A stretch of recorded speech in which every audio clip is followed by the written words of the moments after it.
एक मिनट अमित, वो लैपटॉप लिया.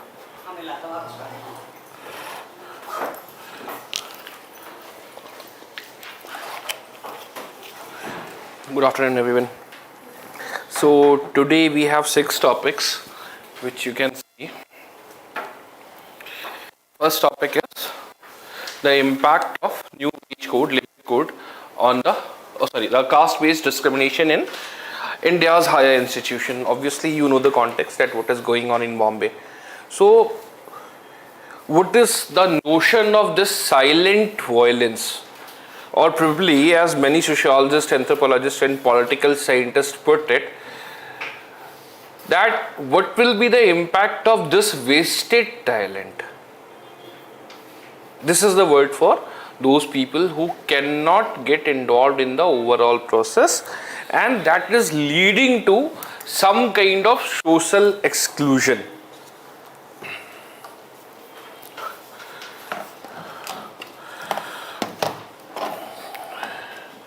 Social exclusion. So this is the first topic, and what are the historical backgrounds to it, and what was the overall consequences and the progressions of it.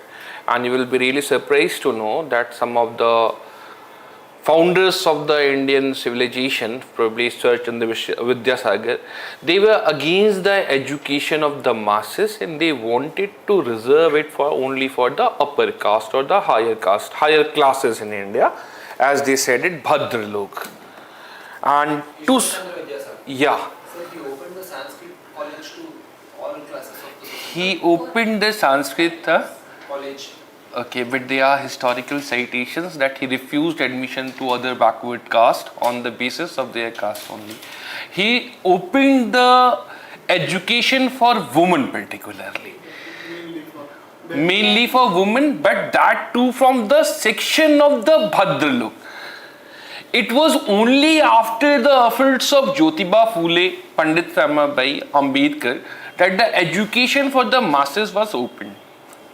In fact, even in Wood's dispatch, there was clear citation that, according to the views in India and as in the views in the England, the education should be reserved for the upper classes or the Bhadra Lok, as because they will be the founder of the new leaders or the foundation of the new leaders.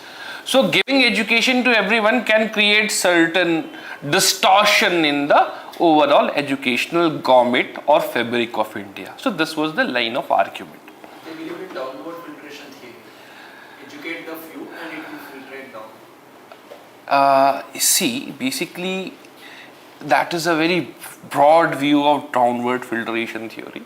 Largely the part about the downward filtration theory was that probably it can be used as an ancillary to the British communication or British modus operandi, that probably you will teach, and for the lower clerical works they will teach it. Okay, so this was largely the line of argument.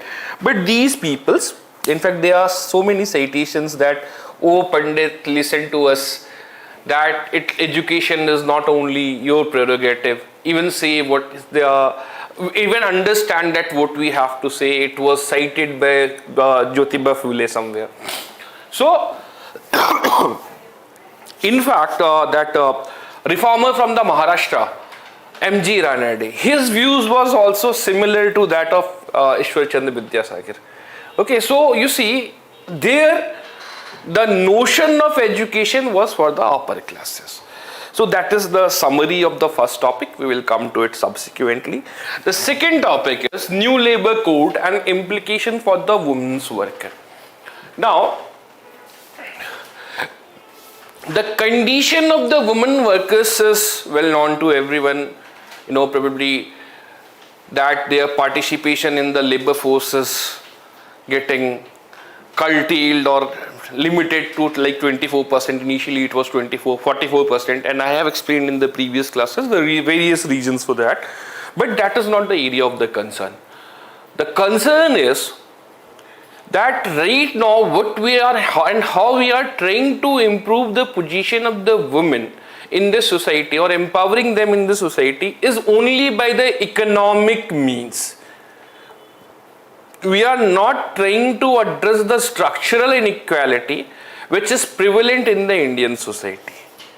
So until and unless the social component of the this part, female literature participation part, is not addressed, we will not be able to improve the conditions of women. For example, what exactly has happened in Sweden or Switzerland or Iceland, that how the social component was also addressed, isn't it? Say for example, I gave you the example, I can give you the example of 1955 USA. You must have heard about that term, moral hazard. सुना है ना? Moral hazard नहीं सुना? Moral hazard क्या होता है? अगर एक पर्टिकुलर कम्युनिटी को बेनिफिट दे दो तो बाकी कम्युनिटीज भी ट्राई करते हैं उस बेनिफिट को लेने की, irrespective of they are not eligible for that. Farmer waiver is a moral hazard. Farmer loan. Farmer waiver is a moral hazard. See, sometimes the moral hazard is like you want to include or develop some particular community, that these are the sufferings, they are suffering from this disease or that kind of social problem. So when you give the monetary or pecuniary benefits to them, other section will try to follow it. For example, in 1955 USA, the issue of single mother was decried and railed upon everywhere. So government started giving monetary benefits to single mother, and this increased the number of single mothers everywhere, particularly in United States. So it was used in the context of MG Narega, that the problem is, see, most of the laborers are migrant in nature. Since they are getting the minimum number of days and subsequently payment, so they stopped working altogether. Okay, they stopped traveling altogether, and this created a kind of crisis in Punjab and Haryana in case of labor. So this is something where we use kind of moral hazard theory. So what are the reasons for the low labor force participation ratio, and how the new labor code is going to change it? That will be the summary of the second topic. Now third topic, centering citizen experience in welfare work starts with better governance. So that is a very broad topic. Okay, heavy jargons use किए गए हैं, but ultimately the line of the topic is that how citizen charter can help in improving the overall governance and where we are lacking on it. For example, the article from which it was taken generally talks about the number of the days that you take, or the government machineries works in, say, certain number of days. For example, 50 days for you to get the driving license. 50 days.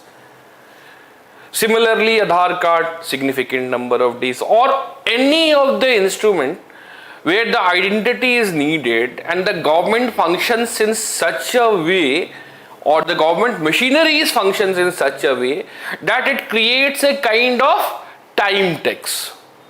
Time tax क्या होता है?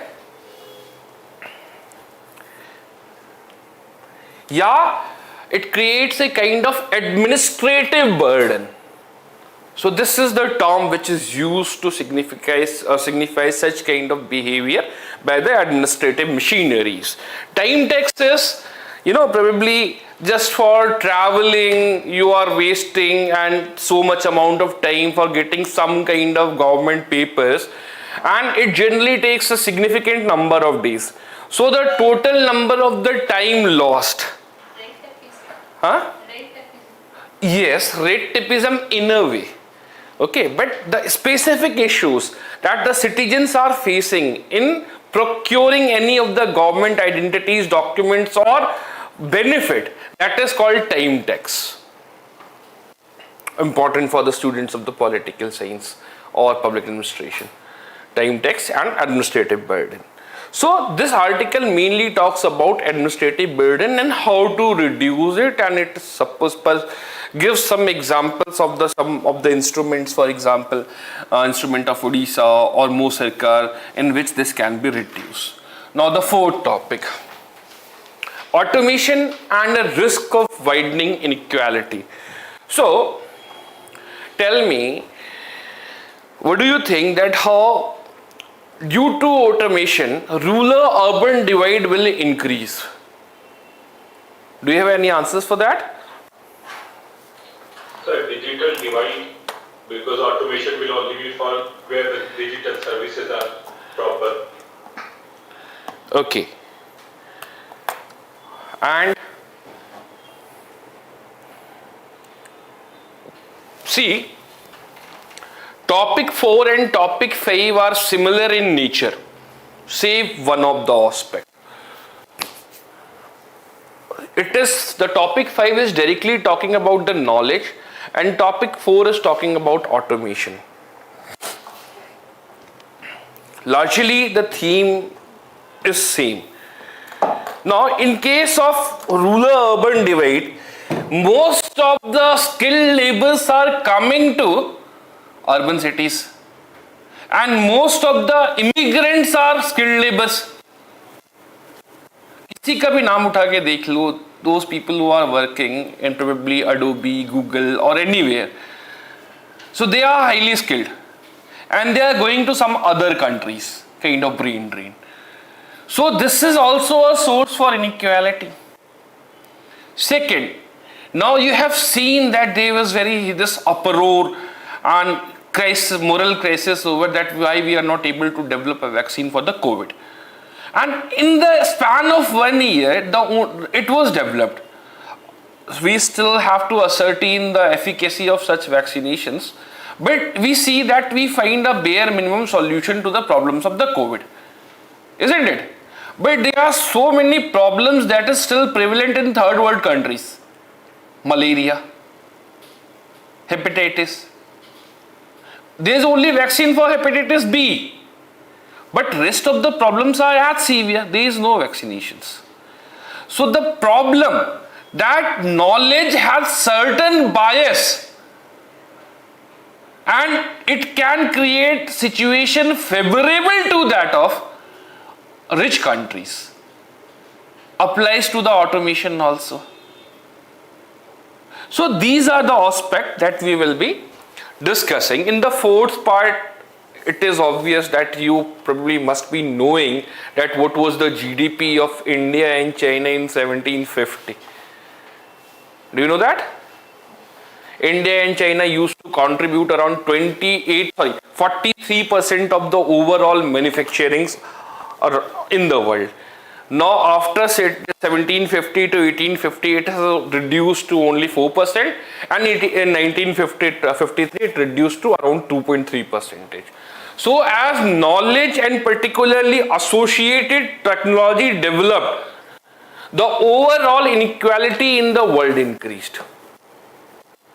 Now, the biggest inequality that we are witnessing nowadays is the inequality in case of technology. So, what is this impact of technology on the overall global economy, and how the companies are shaping and reshaping now? Isn't it? For example, this article discusses about that for any phone or any garment that Louis Vuitton, जानते हो ना Louis Vuitton? Louis Vuitton, Zara, H&M sells around the world, they make a profit of around 50 to 60%. And the people who are manufacturing it, the people who are residing in India and Bangladesh, and the companies, particularly the companies who are manufacturing it, are getting only the gross profit of 10 to 12%. So, how they are using knowledge and in what dimensions it can have a bearing upon. So this is the part where we will talk about knowledge and the formation of new monopoly come monopoly. ठीक है, monopolies companies which try to build monopoly based on technology. That will be the fifth topic. Sixth topic, yesterday itself, 2 Australian universities opened campus in where? It was in today's newspaper. Haven't you read that? 2 Australian universities opened campus in, और कहाँ पे? हर जगह आजकल तो एक ही चीज हो रही है, गुजरात में. ठीक है. Okay, so 2 universities were opened. Now, what will be the impact of opening such foreign universities? First of all, we know that there will be no affirmative action in such universities. So naturally, the problem of exclusion will be there.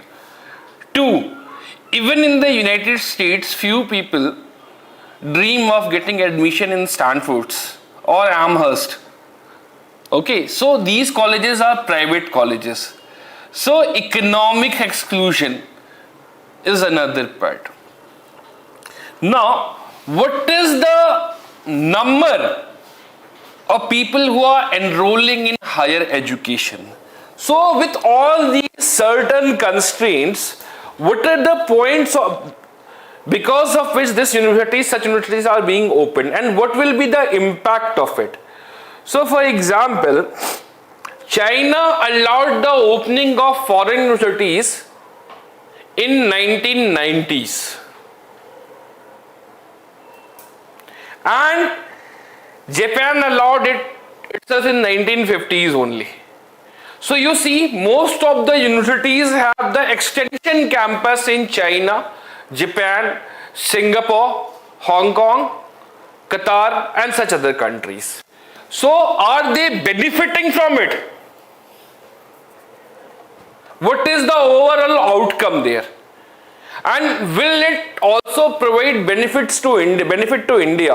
Or will it try to create a chance of brain drain? So that is the part which we have to understand. Which country was ranked among top 3 in last year 2021 Global Competitive Index?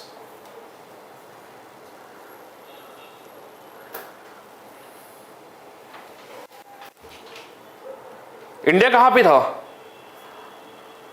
See, it was it was United States, Switzerland, and Singapore. And the progression of Singapore from 1960s to 2021 in itself remains a case for the administrative studies, that how a particular country has developed, first in manufacturing, then in services, and now in technology also. And largely this is brought by because there was foreign university campus in Singapore, and which collaborated with various universities in Singapore, for example Nanyang Tech and such other colleges, which helped in improving the overall educational outcome in case of India, in case of that countries. So these are the things which we will understand in today's ED.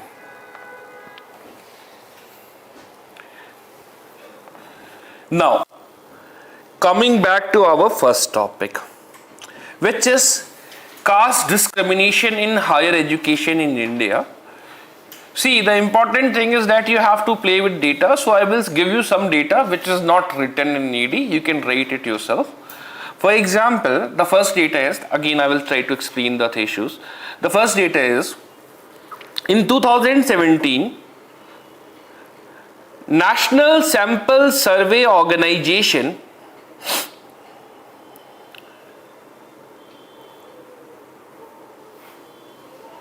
found that SCs and STs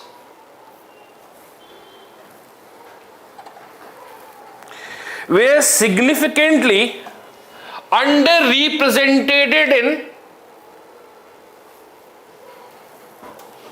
higher education.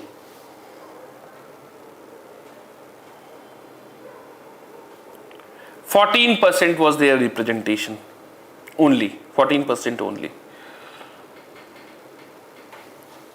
समझ गए? means they contribute around 24 or 25% in the overall population, and yet in higher education where only the enrollment ratios is low, they represent only 14%. Further, a 2019 report by National Campaign on Dalit Human Rights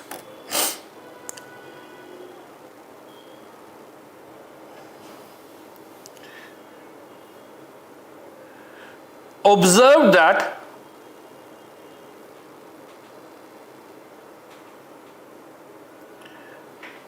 discriminatory practices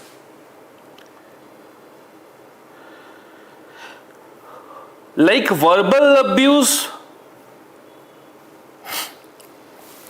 exclusion from class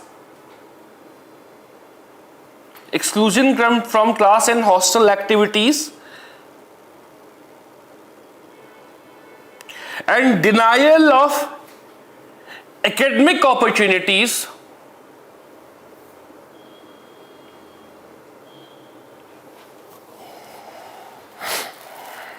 are meted out to Dalit students.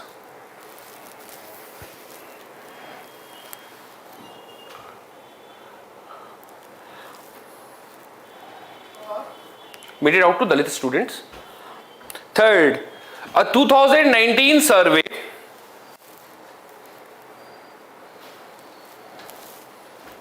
by Indian Institute of Dalit Studies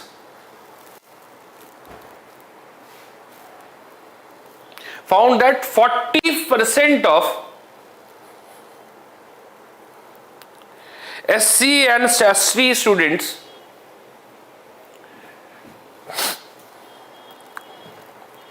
was subjected to discrimination.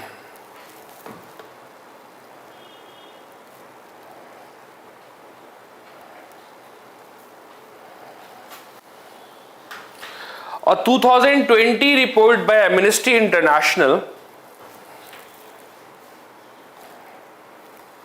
found that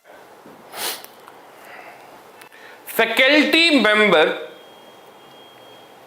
discriminate against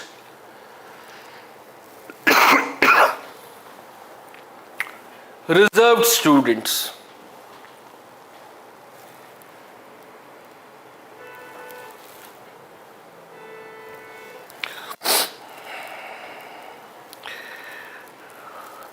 A 2020 report by Center for Social Justice and Governance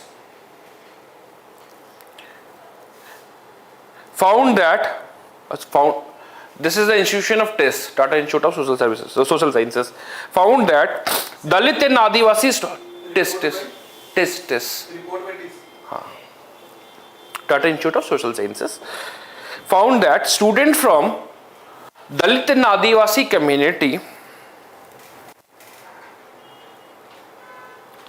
face multiple barriers in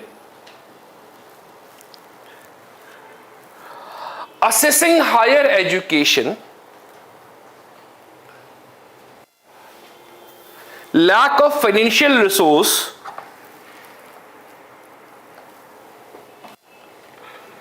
poor quality of primary and secondary education,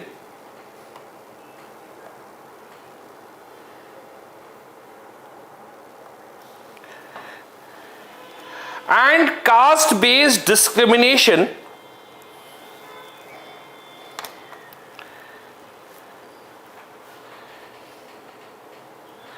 in their educational process.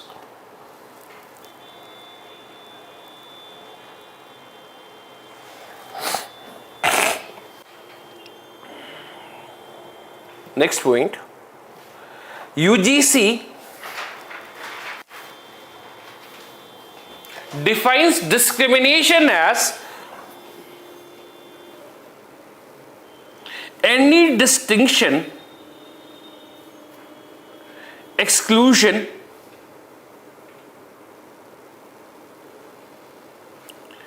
limitation or preference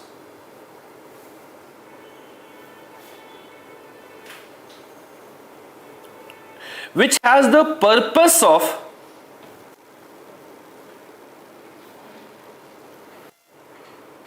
nullifying or impairing equality of treatment in education, or impairing equality of treatment in education.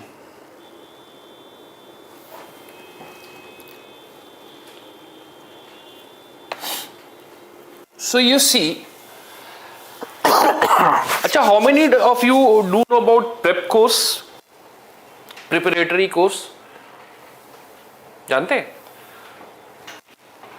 You must be knowing about IIT, JEE, advanced and main schemes, है ना? So there is this kind of prep course, which is, yes, that if you are not able to clear the cutoff in a particular subject, okay, so you are given 1 year training so that you can compete with the students of IIT and you can do well in your overall curriculum. So in IIT Powai, such students which are generally from SCs and which are largely from SCs and SCs communities are termed as preppies. Preppies. And in fact, this IIT has this history of terming and devising new kind of slangs for everyone, because you see that they are in early stages, they are very juniors and like what is their age, 18, 19, 20, whatever is their age. So generally they devise some kind of terminologies to identify. Like for example, you will always hear that those people who are doing MTech from IIT, so they generally used to refer them as matka. Okay, so these are the terminologies which they find and devise so that because out of the superiority notion, because they got admissions in some premier institute at the early age. So, but terming or constructing someone in this way, what does it do? What will the impact of such kind of behavior? The impact is that you label yourself as a weak student, and obviously you at certain point of time you yourself will exclude from the overall academic purposes or the co-curricular purposes or in itself the hostel life, which was the case with Rohit Vemula. That at certain part of his life he completely isolated himself from the university's activities, and ultimately he committed suicide. आपको पता ही होगा रोहित वेमुला के बारे में सबको generally. Okay, Hyderabad University Osmania का student था. Okay, and he committed suicide at some point of time in his life. So you see that this creates a kind of exclusion.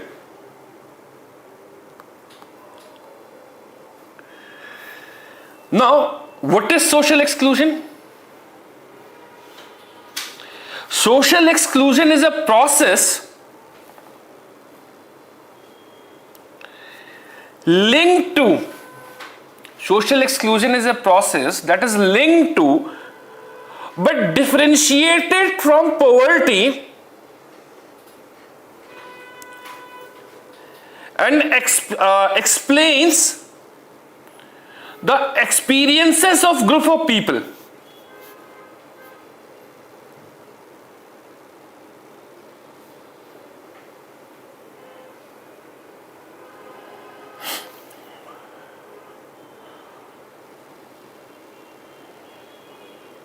And prevents individual from participating in public life. Now, there is this thing that we call merit, that everything is termed as merit, isn't it? Ki bhai, what should we appreciate, merit or those people who are coming by some kind of reservation? So do you think that merit in itself is enough? What are the limitations to merit? Merit is what? That he is well versed with the established education or education of his time, of the social order. That is merit, na?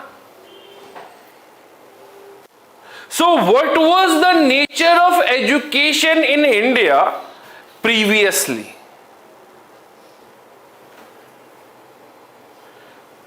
Michael Faraday को तो जान रहे हो ना?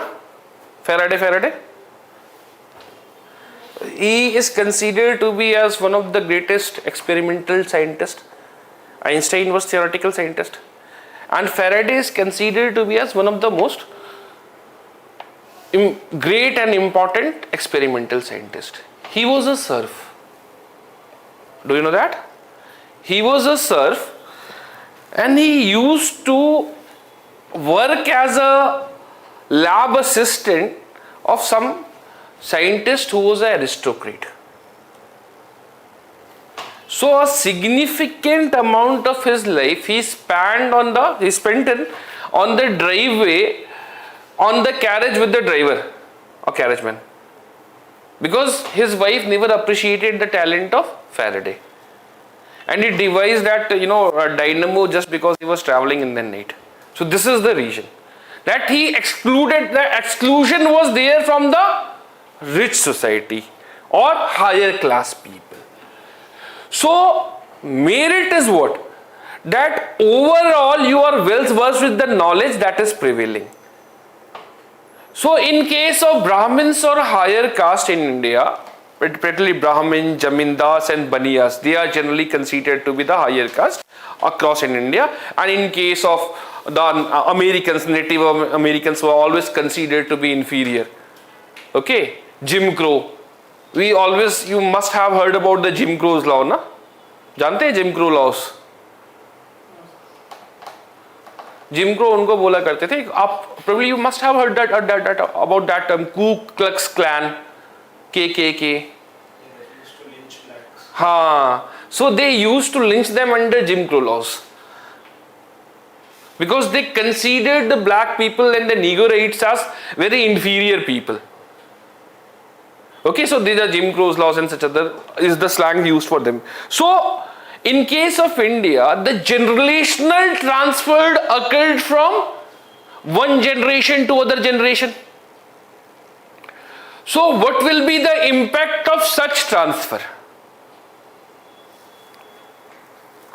How many of you are aware with the term called cultural capital?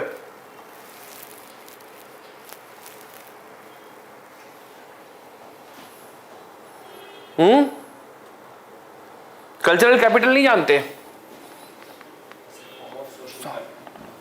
No, it's a different form of social capital, particularly which flows from education and culture. How many of you do have that political science or sociology as an optional? Political science. Okay. See, cultural capital is what? Probably if I say to you that if you are a ward of IAS or for people who are already in services, getting into the services or clearing the examination is much easier. And probably if according to some data, those people who are getting qualified for the UPSC examinations, in 50% of them generally are the sons and children of the people who are already in good position in the society. So is it because of their economic leverage or is it because there is a cultural leverage? Both. Even cultural leverage is more than the economic. Cultural leverage in this case is much more important than the economic leverage. Because of thought process. No? The culture develops your thought process. As per that you will act. As per that you will act. More importantly, if we will go back to the dynamics of backward caste movement. What is backward caste movement and what backward caste movement represented after all? किन लोगों ने शुरू किया था? Lower middle class. Lower middle class. Those people, okay, particularly lower middle class. And if you will see it, those people, they were the generally mid caste people, not lower middle. They were mid caste people. Now, after the Green Revolution, they developed in the sense of economic opportunities. They got the economic base, but where they were lacking was cultural base. So they demanded affirmative action, particularly by the notion propagated by the Lohiya, that Bahujan Samaj and Lohiya. So they demanded reservations so that they can come into services and build out a culture, cultural capital. This is the whole notion of cultural capital. So now, and going before that also, what was the nature of education in India in ancient times? आप देखते होगे ना पुराने वाले movies में, serials में and scriptures में, they used to be a gurukul, okay, and people used to remember everything that is told there, है ना? So that such kind of education which is limited to only few people or few section of the people is called esoteric education. Now, this esoteric education developed the kind of tendency in most of the people to mug up the things. Two, they painted a weak picture of the other people, that they are inferior. See, you see, what we are discussing is construction.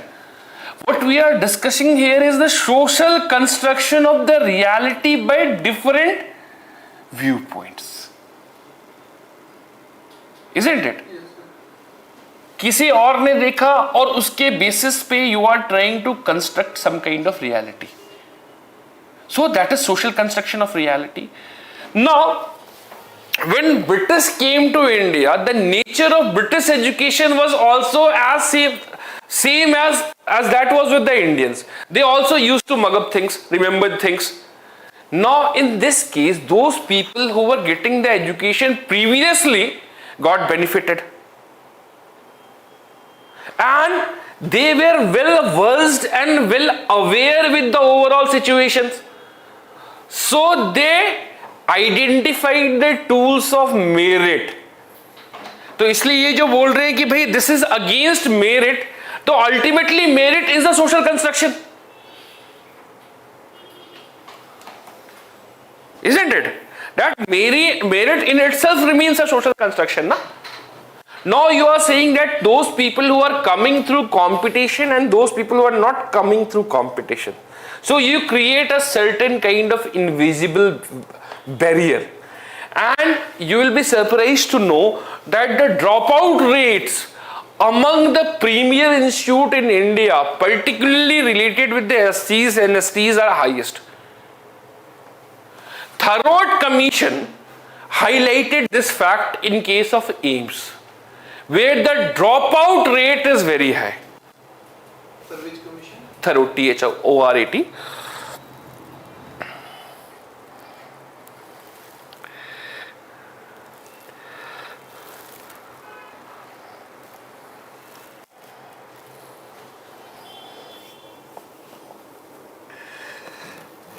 And this is the exact line of Tharod Commission, that SCs and ST students suffer from a humiliation and violence. The caste related ragging is a classical example of the culture in AIMS. The caste division has resulted into a culture which at times has taken an ugly shape.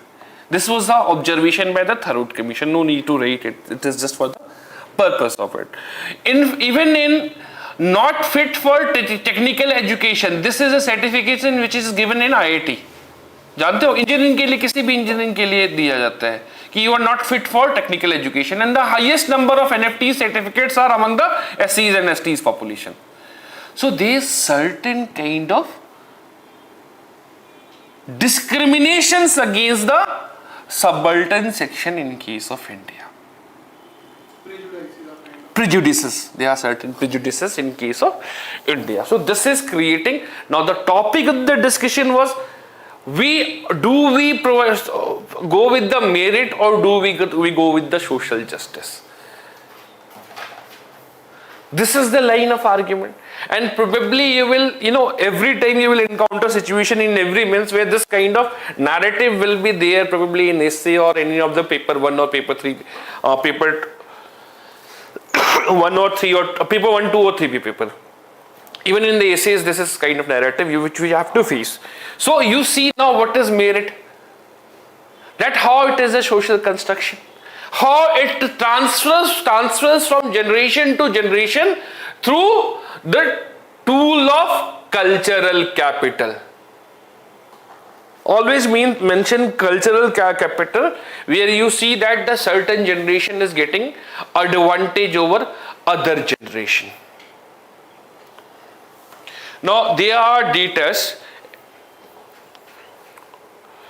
Discrimination in admission process not acknowledged in the Sarvana privilege, major disparities in acceptance rate. So the part related with data and particularly the case studies which has to be mentioned are given there. For example, you must mention this case of Payal Tadavi.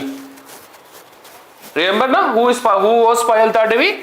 A second year postgraduate student at a government colleges in Bombay. She was the first student who were opted for residentship in gynecology, and she was Muslim, Adivasi Muslim Bhil community. Particularly she was from Gujar Muslim, probably Adivasi Muslim community. And she committed suicide because of the constant ragging and nagging about her caste.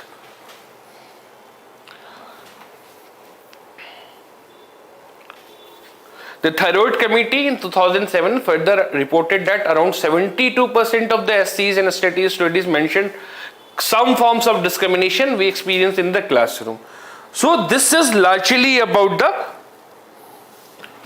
the first topic. Relevant data are mentioned, particularly the gross admission ratio and in such other.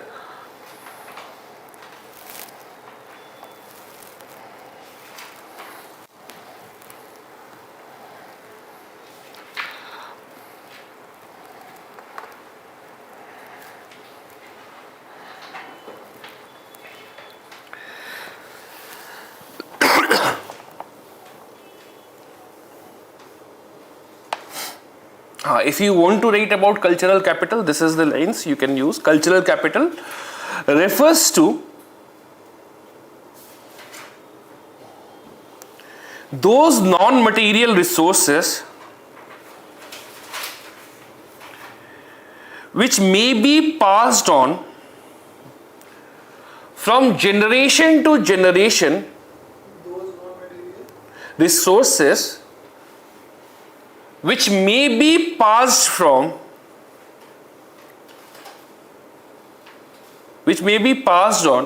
from generation to generation in order to preserve power and privileges.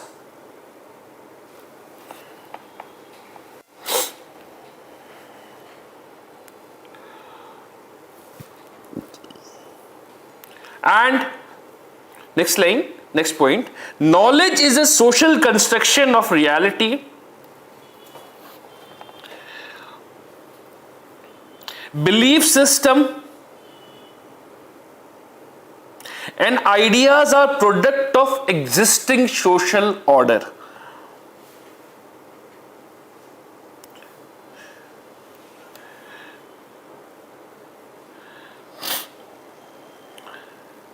Thus,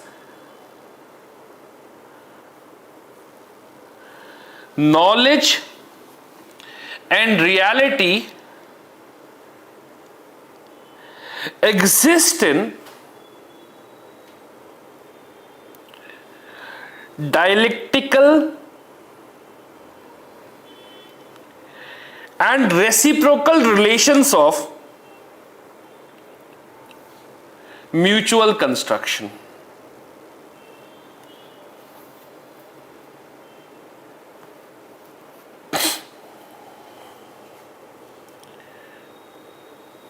नहीं समझे?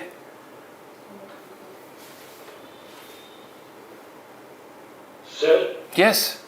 Sir, can caste be an example of cultural capital? See, caste largely is an example of social capital. Sir, but it is also getting passed from one generation to another. See, the thing is, oh, okay, that is because of your birth now. Say, for example, just think about it. Initially, most of the people from a particular communities in India were involved in businesses. But after a while, they recognized they identified the importance of education and started moving towards the engineering, particularly computer engineering.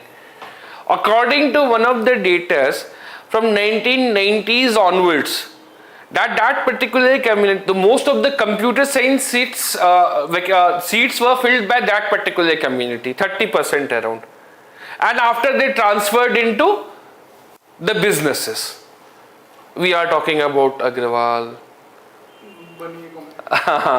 So largely, or most of the founders, as we say, entrepreneurs, most of the entrepreneurs. In this case, what was the culture? The culture was knowing that of business, and they converged it with education. In this case, what was the culture that of the Baniya communities, as we say, that they knew how to do business. So that was the cultural capital, and based on which you will see that the highest number of entrepreneurs from in India are from OBCs categories. Not that, in that case, that is not Brahmin, it is OBCs. Most of the entrepreneurship activities are started by around 45.2 is the number of percentage. 45.2% of the entrepreneurship in India are from other backward categories. So this is how they knew about the businesses. And in case of Kasi, it is passed from one generation to other generation based on birth. And you identify yourself with your surname even in the unknown places. Not because of that part, not because you identify some common culture, but largely because you identify by some social name. In 1924, probably 1924 and 1931, probably, I don't remember the exactly year. So there was a conference of all the people of all the castes who were involved with rearing activities of the cow. So they came there and they identified themselves as Yaduvanshis. Yadu is because Yadu once was, you probably must be knowing about Lord Krishna. He was involved with rearing and such other activities. So they started identifying themselves as Yadavs. And you see that they are nearly everywhere around India. And they are strong dominant communities. So they brought some amount of culture and they created a social network. In case of cultural capital, non-material resources is what? Probably knowledge is one of the most important non-material resources. In case of social capital, it is some form of material resources. You construct a reality based on your surname. Fine? Yes, sir. Okay. Sir, the meaning of this term dialectical and reciprocal difference? See, this is what I explained in terms of understanding what is merit. That you cannot identify merit only on knowledge. Merit is created by social reality, as it is often said that this was started by Buddha. Buddha was the first person who deconstructed religion based on the social reality of that time, and he devised a new knowledge and a new social reality. समझ आया? बुद्धा ने क्या किया? Buddha made the verses of large Hindu scriptures available to everyone. So he changed the knowledge, and knowledge created a new kind of reality. And initially the reality was guided by knowledge.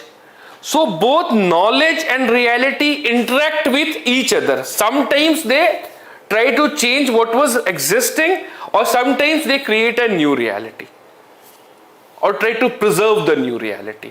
That's why dialectical, that they share a relationship based on dialectical thoda sa. See, dialectical is what? You can't differentiate which is cause and which is effect. And what is difference between reciprocal and dialectical? See, dialectical is largely a term which is used by Plato most of the time. Dialectical method. See, in this part, some arguments act as a thesis for some time, but after some time, a new methods develop, and that thesis becomes antithesis, and these two ideas will be in conflict with each other, and there will be a convergence, and a new thesis will develop. Based on convergence out of two, a new thesis will develop. So what Plato used to do, that he used to ask questions about that what is justice, and after listening all the viewpoint he used to give definition of his own, what is the notion of justice. Okay, say probably according to Plato, what is justice? So non-interference, Virtues. communal harmony, non-interference, and functional specialization. Okay, simply put, justice according to Plato was whatever that creates harmony in the society, Yes. isn't it? And the goal was this one. Justice is whatever that creates harmony in the society, and revenge is what makes you happy, not the society, isn't it? That's why reverse killing is not justice, it is frontier justice. अभी समझ आ गया dialectical relation? No. First, if there is any doubt in the first topic, you can ask me. Sir, what is the way forward, sir? Oh, yes, way forward. Way forward is that until and unless there is a sensitization of the upper caste, sensitization. See, the thing is, probably, what was the condition in 1960s and what is the condition now? Who? Sir, Yes, go on. sir, liberal culture as of now as compared to 1960. Liberal culture as of now, that is a very good argument, but largely we are asking in terms of participation of the OBCs, SCs and STs in the higher education. Here is the rise. There is a significant rise. Okay, there is a significant rise even in the entrepreneurship activities. The future is entrepreneurship, or the future is business, as we can call it, and there are so many schemes that are supporting it. By 2003, the chairman of DICCI, that is Dalit Indian Chamber of Commerce, used to say Mercedes law or Manu Bhagao. See, it is more about the economic empowerment, which will subsequently change the overall scenario. 2. Initially, there was low participation of these castes into the faculties, and in fact you will be surprised to know that even now today in BHUs or particularly some colleges in East, there is a group that people from this group will be recruited in this category, or particularly from just try to hear the interview of this person, Ashok Khemka. Ashok Khemka was a graduate from which college? I believe that he is a graduate of IIT Kharagpur probably, and he post-graduated from TIFR, Tata Institute of Fundamental Research, which is a very reputed college, and particularly in the subject he was doing. And he also observed that, that in case of chemistry, a community from the East holds sway in the professorship positions across India. A community from the East. We are talking about Bhattacharya and such, Sanyal. Okay. So you see that initially the participation was not that much of the SCs, STs and OBCs. In case of OBCs, it was only after 1990s that they started recruitment into the professorship positions. So sensitization of the professors. 2. Cultural capital is also developing in case of scheduled caste and tribes. Isn't it? Now, just I'm just giving you a particular example by the virtue of which this thing will automatically get clear. How many of you have seen the copy of Tina Darby? You must have seen that. And the answers are really brilliant. If you will say in most of the subject, her answers are really brilliant. Just try to assess the cultural capital of Tina Darby. I believe that both his grandfather were in government services. One was in railways and one was in probably postal services. I don't remember exactly. But I believe that I have read that something about that. Further, her mother and father were from Indian engineering services, and they were of, I believe, of 1980s or late 1980s batches. So her mother sacrificed her career for the education of her daughters, and both the sisters are good rank holders in the UPSC examinations. So you see that how culture is following a particular kind of chart or territory. That how they are developing. So you see that ultimately, and just think about it, the Kanishk Kataria, he is from Rajasthan, he is a graduate of IIT Kanpur, sorry, IIT Powai. Even Arpit Jain, rank 2. We are talking about SC students, na? He's from IT Bombay, IIT Powai, and his father was in state services. So just see that how the cultural capital is shaping the overall discourse. And in fact, even in IITs, his CGP was around 9.2. So that is very good CGP. Such student never face discriminations. So we have to give equal weightage to the merit also. In pursuit of social justice, we cannot deny or negate the importance of merit.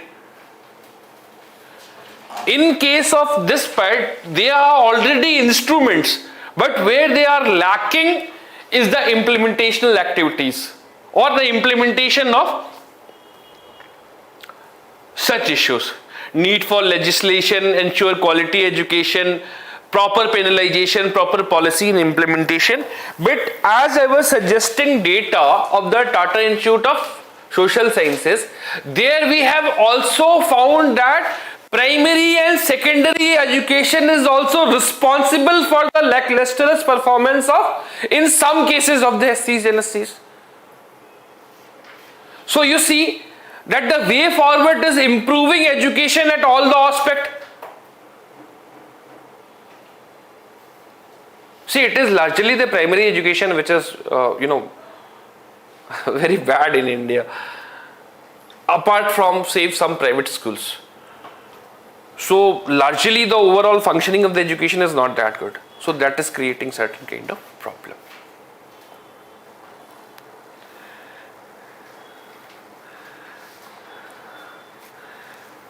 Now the second topic.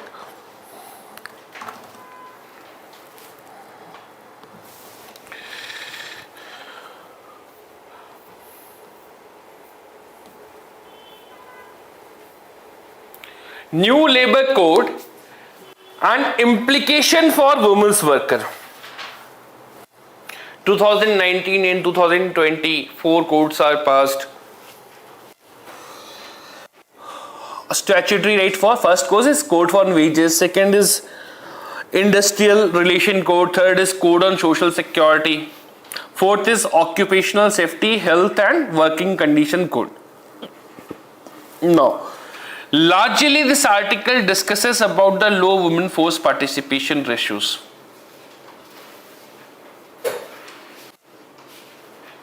And the number of the women employed in informal sectors, which is around 91.8.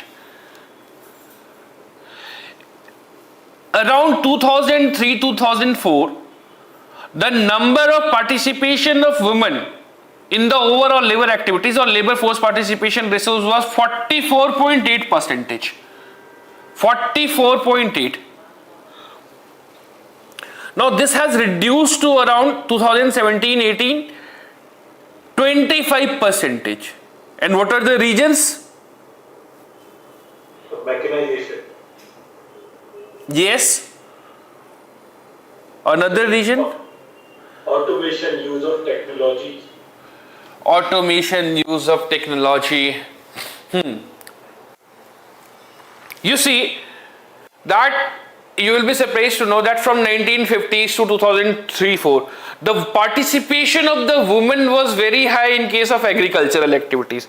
But now, as agriculture is not one of the most important contributors in the global economy, then that's why the number of, and particularly with mechanization,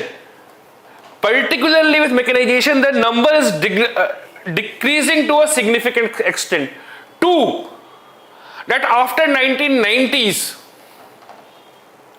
the disposable income of the family has increased post globalization. Okay, isn't it? The disposable income has increased. The problem, see, probably, if the disposable income will increase, then automatically you will try to gain more and more income if you are being a rational customer. But rationality is something which is not commonly found in case of India. So here the problem is the honor and the sexuality is a big virtue in case of India. So as the disposable income of the family has increased, the women of these family withdraw from the public life due to their social status. And this is not a phenomenon which is only worst in case of upper caste. This is also percolating to other backward caste and scheduled caste also. Initially, scheduled caste women and OBCs women used to enjoy a great freedom outside the domesticity, but now that is changing also. They are withdrawing from their public life or private job life. Third, now overall educational attainment is increasing in case of women also. So they are now spending more time in education. This is one of the major reasons because of which, and there are several other reasons also. For example, they are working in informal sector jobs, and most of the women are also shifting towards entrepreneurship activities.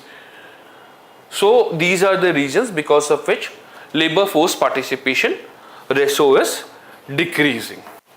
But that is not the concern of the topic. The topic is that how and what provisions are there in the case of new labor code which can shape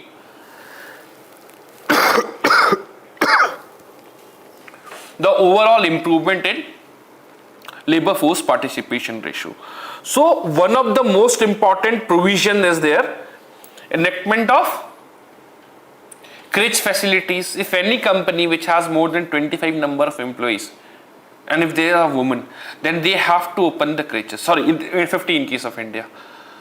Okay, it was 25 in case of Iceland. And this worked wonders in case for the Iceland. In case of India, it is 50. Now, here are some, these are the acts. These are the provisions that you have to read. Right for the minimum wages and timely payment of wages has been made available to all workers to support sustainable growth and inclusive development. To avoid multiple interpretations and litigation, 29 laws are merged into one. A uniform definition of wages across all the 4 labor codes has been provided that is simple, coherent and easy to enforce. Initially it was 29 different codes used to exist. Now statutory provisions has been made for the first time to issue an appointment letter to every employee of this establishment, which leads to formalized contract of employment with increased job security and enables a worker to claim statutory benefits. Further,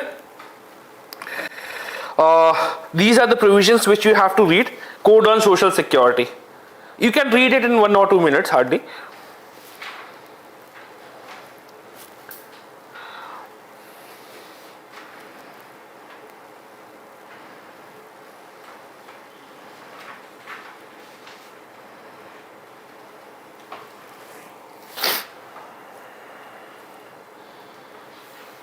I believe it is very clear.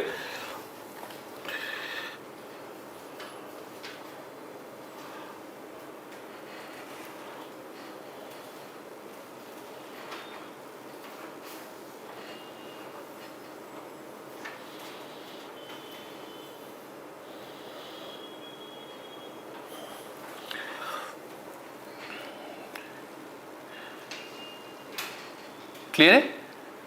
हाँ, important क्या है यहाँ पे आप देखिए gender and maternity rates में these are the changes that is being brought into the article. This part is important that initially the maternity leave extended only to the government employees and the formal sector employment. After the enactment of Social Security Code, the maternity leaves will be also extended to the female worker. And there are options for extending it to the gig economic workers also.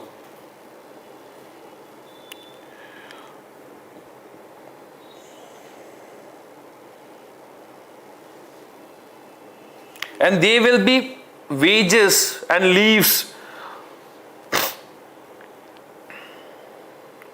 for the benefit according to Maternity Benefit Act 1961. Further, there is the facilities of the creches where the number of the employees is greater than 50.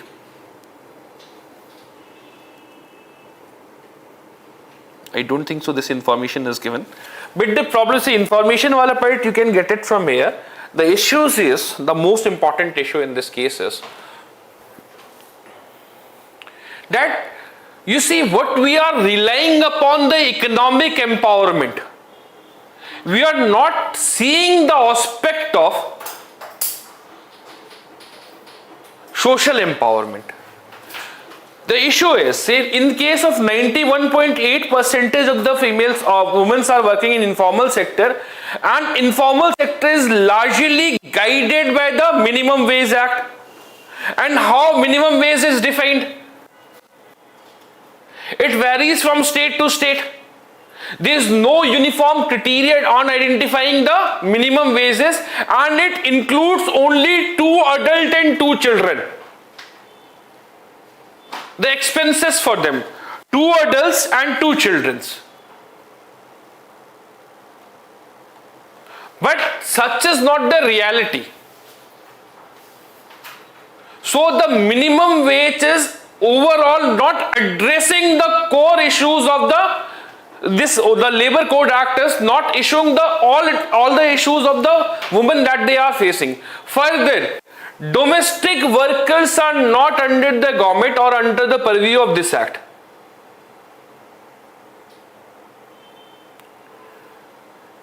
And a significant amount of women are working as a domestic help.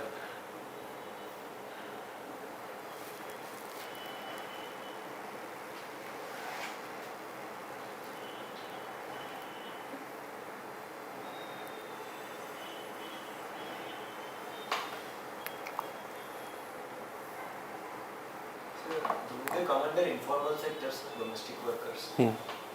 Domestic workers comes under the informal sector. This code is also extending to informal sector. But this act is not covering domestic workers. Okay, the definition of informal sector here doesn't include domestic. Definition of informal sector workers. They are including the organizations where only 10 people till 20s are working. Number of employees till 20. See, probably, for example, construction activities. These are informal sector workers. Because you are working under someone, you are working with the hire and fire policies. Even there is a judgment on the Supreme Court, I believe that it was in the news 3 or 4 days back, that the domestic workers should be included under this act. And in fact, there are associations of the domestic workers in England. They demanded through trade union, they demanded the increment in the wages, and it was only possible because there were representation of the women in the trade union bodies in England. The thing which is lacking in India. Even in Industrial Dispute Act, there is hardly any women representation. Or trade bodies does not necessarily include women.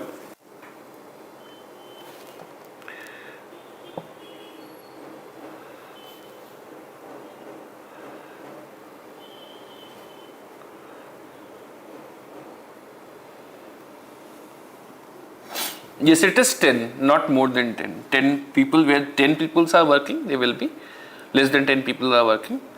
10 and more are informal sector workers in any of the organizations.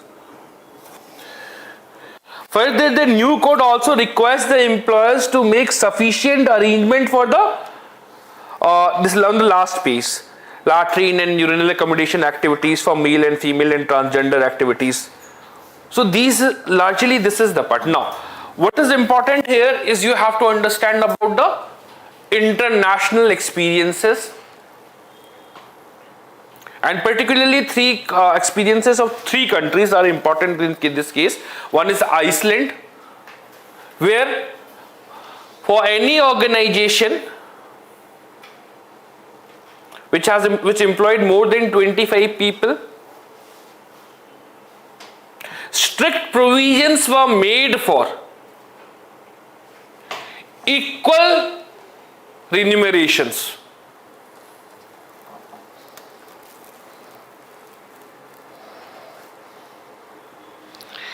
And this changed the social notion or social construction of women's participation.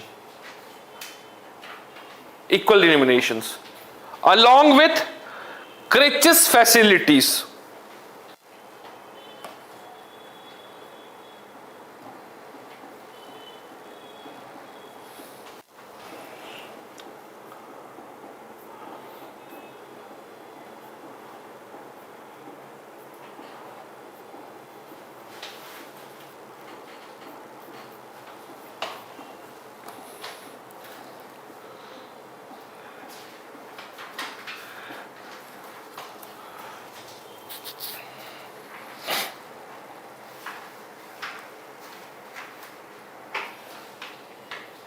Okay, any doubts in this part? Because this was Iceland, Switzerland,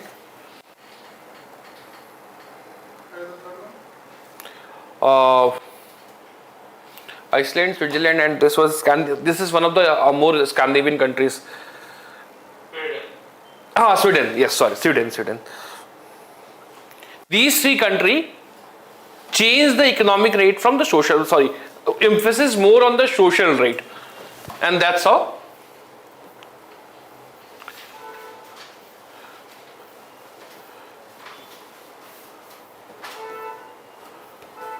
So I will start with the 4th and 5th topic, and I will come back to this topic in a later at later stage. 4th topic directly.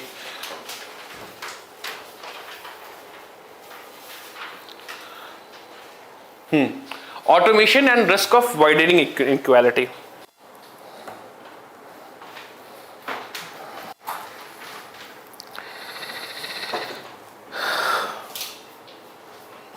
Automation and inequalities.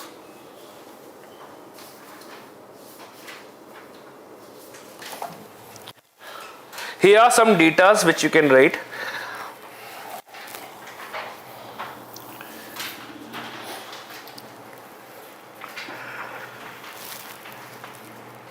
A National Bureau of Economic Research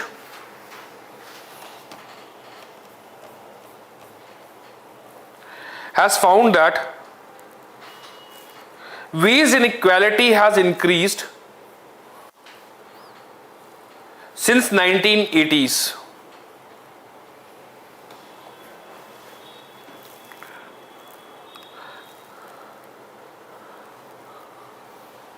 And there is wage stagnation for workers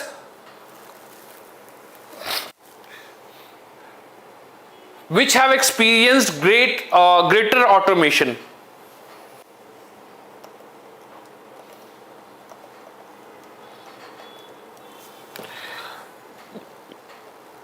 Second, ILO found that automation is likely to lead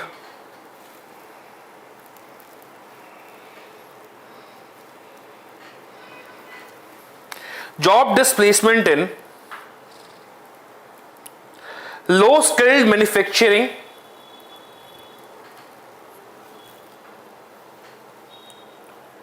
and agriculture. In a decade itself, the number of people employed in apparel sector reduced by 29% in India.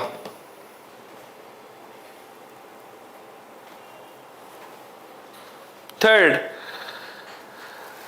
Korean Development Institute found that automation has contributed to widening of income inequality since 1990s.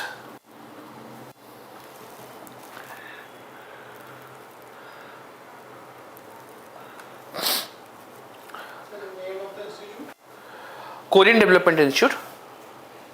Korean Development Institute. Fourth, OECD found that automation has contributed to polarization of labor market in many developed countries. Labor market in many developed countries. What is polarization of labor markets? That at one side there will be high skilled people and other side there will be low skilled people and there will be fight. Like Occupy Wall Street movement or Yellow Revolution. So now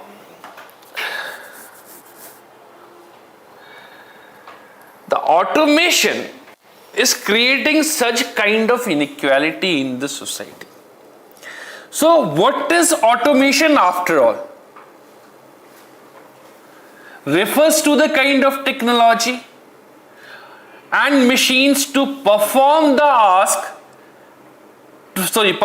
task which was performed by previously by the humans.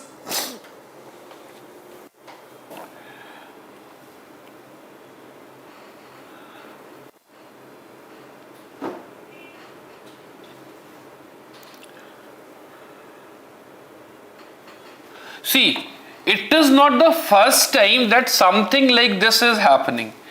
I believe that you must be aware with a person called Yuval Noah Harari, and he has a great saying on everything that is happening in 21st century. So probably 21st lesson for the 21st century. And there is this good book of that history, Homo sapiens. Okay, so there he makes this analogy. What we are suggesting that which was previously done by the humans. This is the line of argument.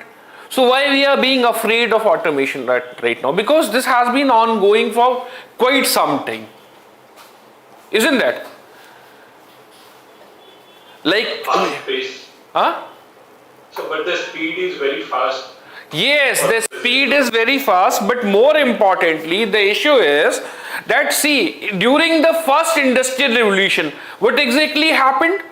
that the manual laborers were being replaced by industrial workers, isn't it?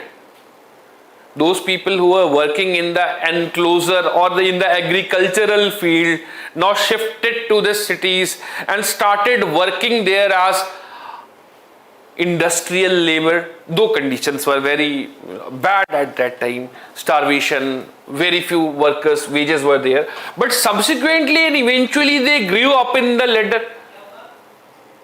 Now during the second industrial revolution, these people shifted to the managerial activities. Those people who have the skills have shifted to the managerial activities. Na? During the third industrial revolution, which is क्या है अभी third industrial revolution? Internet ना, IT. हाँ IT. During the third industrial revolution, a significant amount of entrepreneurs and managerial activities emerged. Cyber cafe हुआ करने लग गए, mobile recharge करने वाले की दुकान हो रहे थे, उबर, ओला, स्विगी, आपकी लास्ट डिलीवरी करने वाले गिग इकोनॉमी वर्कर्स वाले बहुत सारे इंडस्ट्रीज आते चले गए. But right now what we are seeing is कि now if the machines, particularly with the help of robots, technologies and automations are doing the works, where the extra labor will soak in. यार हर कोई Instagram पे तो नाच नहीं सकता ना, है ना? And you see the number of the influencers that is exponentially increasing every day. Okay, and they have a say on nearly everything. So even according to Harari, that two activities that will gain momentum in 21st century is one, that is they will force you to consume the leisure time, like Instagram or Reels, or जो भी कहते हो आप उसको, Shorts और Reels. वो हर कोई, हर बंदा देख रहा है आज की डेट में, चाहे वो गार्ड हो चाहे डॉक्टर हो, कहीं भी बैठ के वो शुरू ही हो जाते हैं. ठीक है, तो that is how your leisure time will be consumed.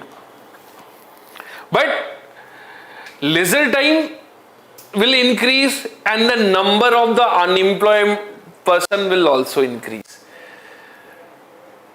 So this is the threat कि number of the unemployed person will increase manifold. See, what is the problem with the Bangladesh right now? Pakistan की तो बात ही छोड़ दो, खत्म है वो.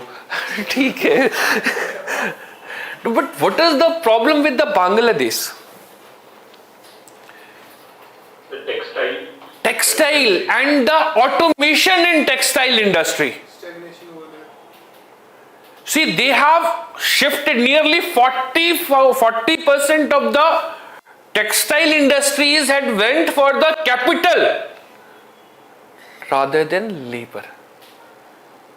See, textile was one equalizer in this case because you have to use manual labors, but now the machines are there, and for being competitive you cannot always work on the lower. See, you cannot be export competitive if you won't invest in machineries or you won't invest in capital. So you cannot always work with labor, you have to ultimately shift to capital itself someday. So this is what Bangladesh did, and after that the suggestion, one of the most important suggestion by Yuval Noah Harari and to a significant number of economists to counter the offsets of the automation is to give universal basic income. So this is where the role of Bangladesh politics or the Revdi culture as opined by Modi ji has come in, that you have to give some amount of basic income to everyone.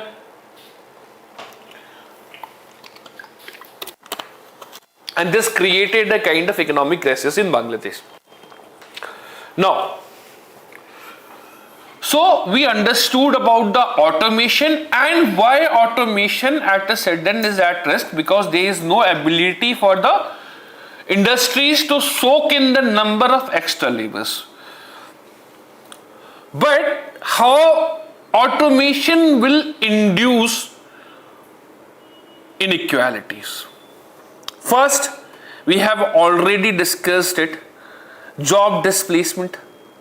Second, concentration of wealth and power. Isn't it? Concentration of wealth and power. See who is ruling the roost now. Just think about the billionaires around the world, and they survive on technology. If you are not on technology, if your income is not in technology, then within maybe 2 or 3 weeks, from number 2 can you drop down to 125. Isn't it? नहीं समझे आप? समझ गए ना? If you are just working with the elite culture and government help, तो chances हैं कि यही होगा. But just think about, be it Musk, be it Jevos, and Bill Gates, anyone. They worked on the disruptive technology, and that's how they got rich. And these persons wield extreme influence around the world. So this is creating another type of inequality.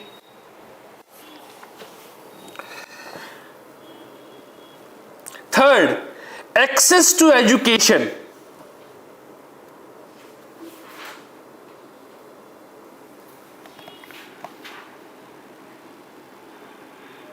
Now, भाई एक functioning internet connection चाहिए पढ़ने के लिए, and you also need a computer and a good smartphone, and now you don't need any lectures by Vajus because ChatGPT is there, if any one of you have used it, isn't it? They are also providing good answers. Somehow their introduction and conclusion are not up to the mark, but material they are providing is enough good.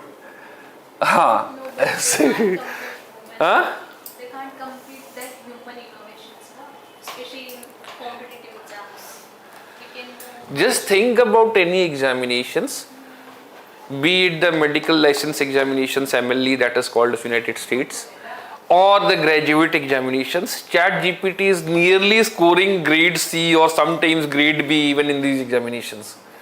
There even sometimes they are providing better option and better analytics than a human mind. Yes, because you know they have lot many data.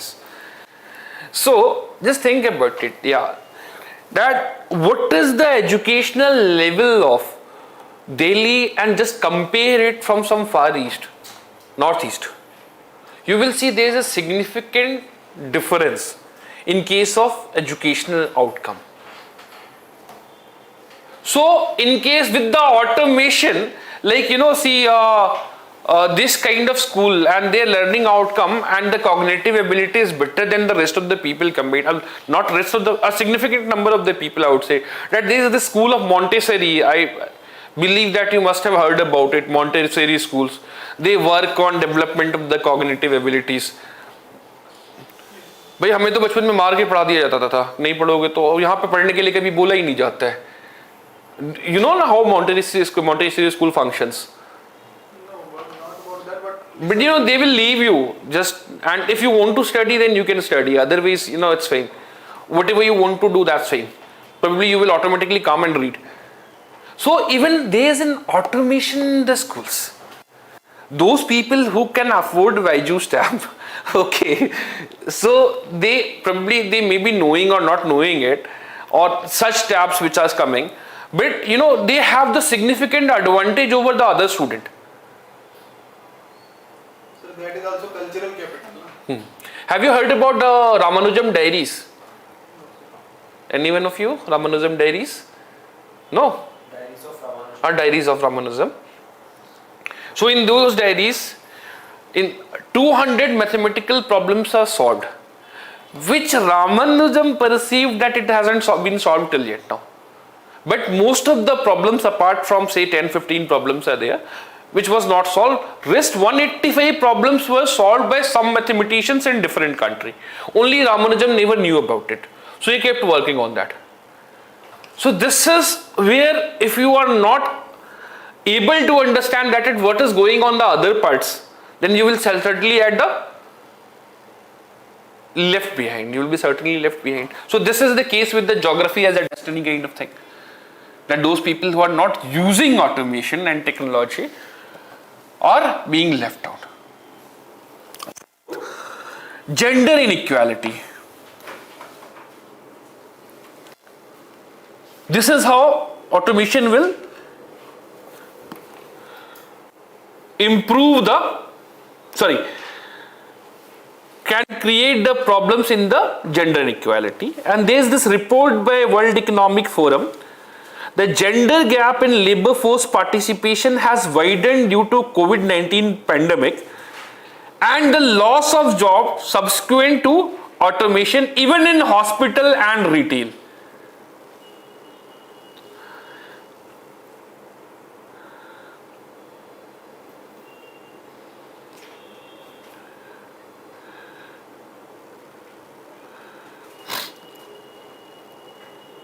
Fifth, racial inequality. Automation could exacerbate existing racial inequality in the labor market.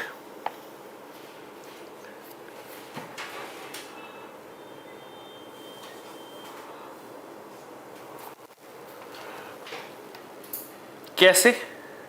भाई, there is this report by Economic Policy Institute which said that the number of the blacks employed in the industrial worker were higher than white. Now these all sectors are being replaced by the automated workers. Sixth, rural-urban divide. ये तो बहुत obvious point है भाई. Access to technology and internet is often concentrated in urban areas, है ना? So social disparities will increase between urban and rural, along with the migration of the skilled labor from rural areas to urban areas. Further, job growth. Most of the job growths are only concentrated in urban areas.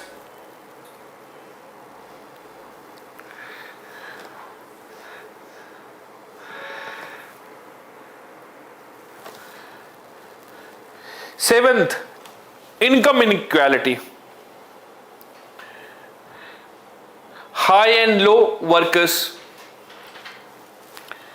Automation could lead to a widening gap between high and low workers, particularly as new technologies create new skilled jobs and displace low skilled jobs.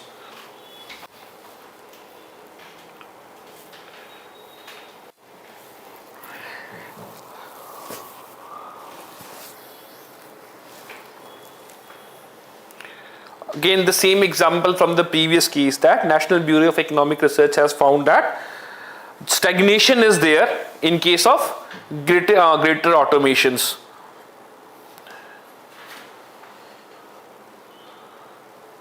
Eight, generational inequality. क्या होगा? Youngers tend to adopt technology better to previous generation because of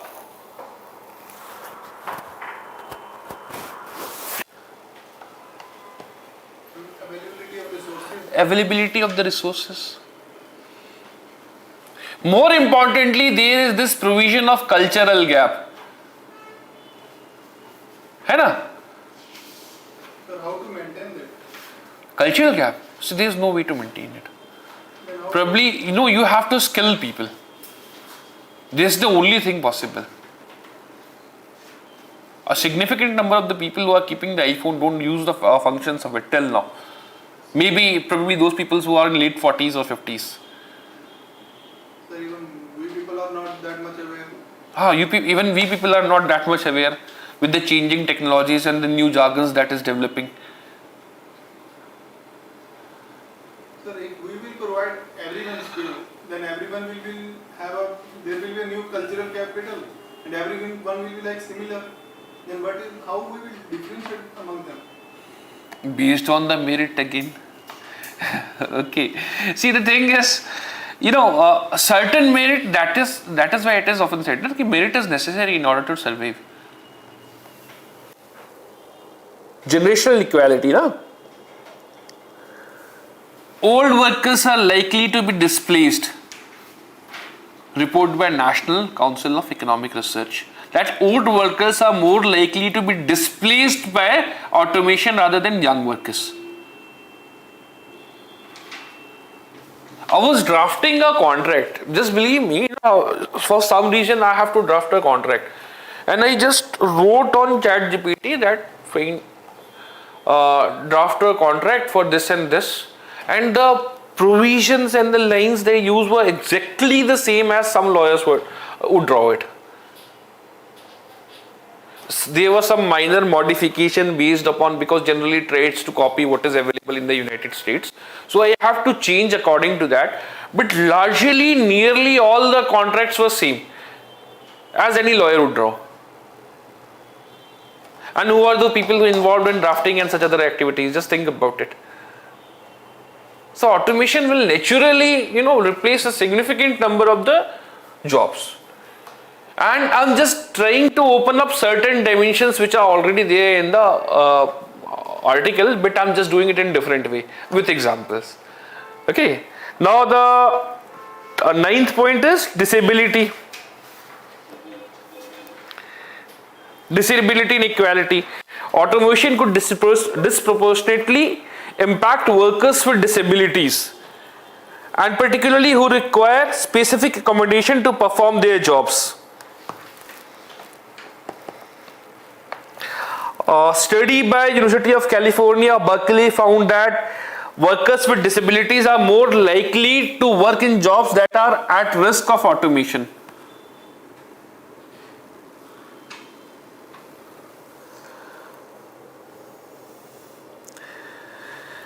So this will improve the disparity between the workers. Now, geographical inequality.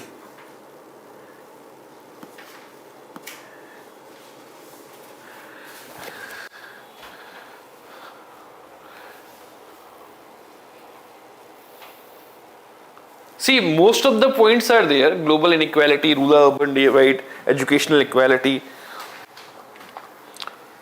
Political inequality होगा, social safety nets होगा, ये शायद नहीं लिखे हैं. Political inequality आप समझ ही रहे हो कैसे होगा, कैसे?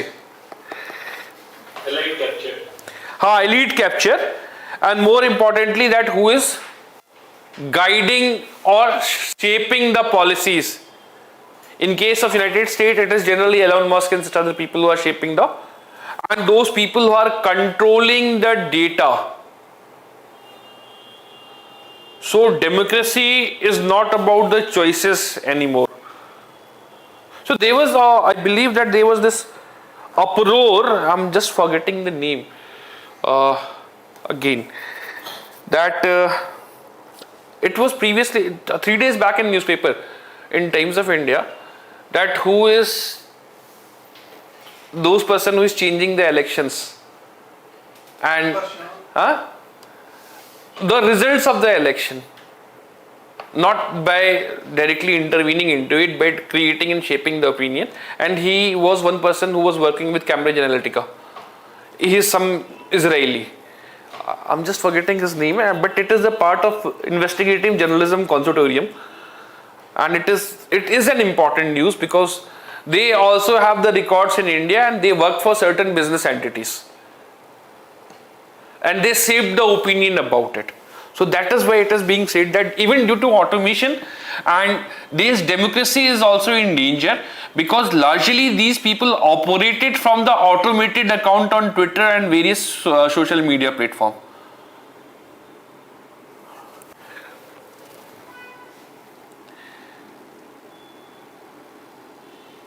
Clear? Now, international inequality. See, the average increase in income of Western Europe and America is 70%. But on the other hand, income in Africa is contracted to 24%, 20%.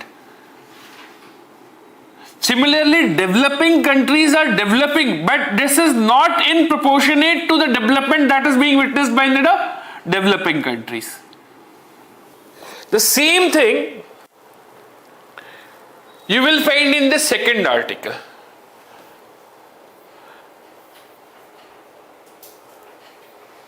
Just wait a minute.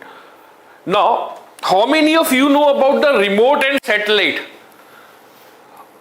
Or core and periphery? Core and periphery, na? See, initially it was said that probably India got independence after 150 years from that of United States.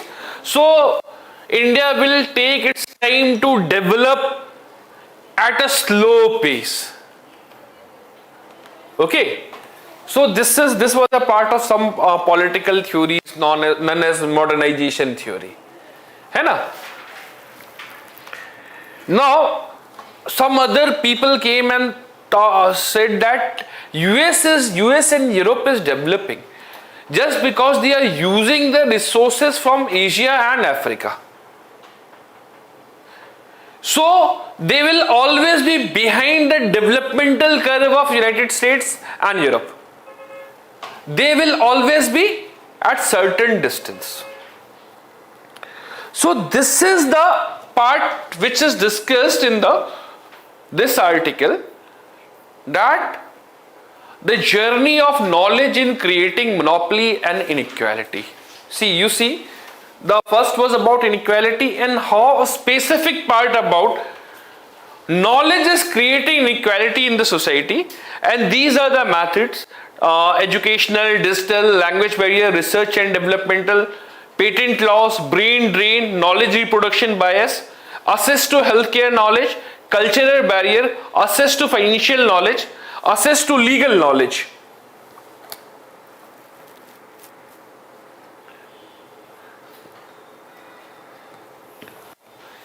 These are the broad points. But what we are trying to understand here is that how knowledge by itself can create two types of world.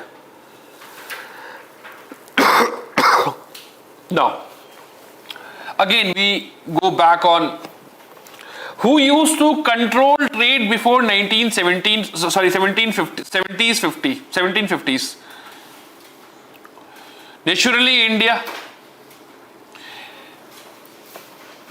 and China. In fact, by 14th century itself, China used to follow a isolationist foreign policy. Do you know that? In fact, in 13th century they ventured into Africa. But by 14th century they started being what US followed after 1990s. They followed isolationist policies. And in this period, India used to have the knowledge. Indian and the Greeks used to have the knowledge. So they advanced on the trade and such other activities. But with the Enlightenment, it was the British who controlled the knowledge of the mills, of the industrial revolutions, of the functioning of the overall machineries. So they started a manufacturing base, and you will get it in here that the convergence results in this part you have to understand. Trends of convergence and divergence in the global knowledge. Trends of convergence and the divergence in the global knowledge.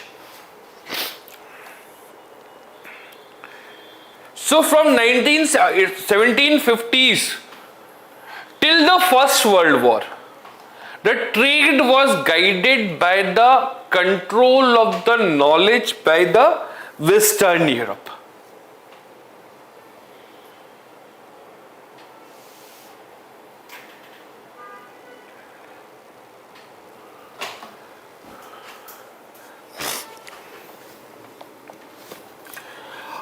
From 1940s onwards, some part of the knowledge was transferred to United States and to India. So the manufacturing based shift also shifted to India, and India started manufacturing in some of the aspects. But this scenario changed completely after 1940s, when United States started controlling the knowledge in nearly every domain.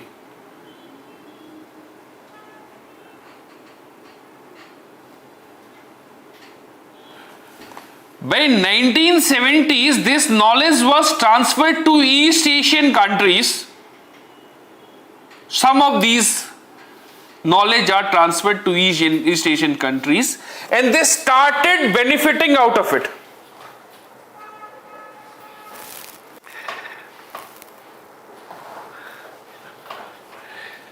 After 1990s, that is the globalization and the globalization of knowledge, there was an element of convergence as well as divergence. Convergence in the sense of that most of the manufacturing processes was from the 1970s itself, that most of the manufacturing process was shifted to China and other countries, India, China, Vietnam, or CMLV countries, or any of the countries, Asian countries you say. But the larger part of technology are being kept by the developed countries. Even when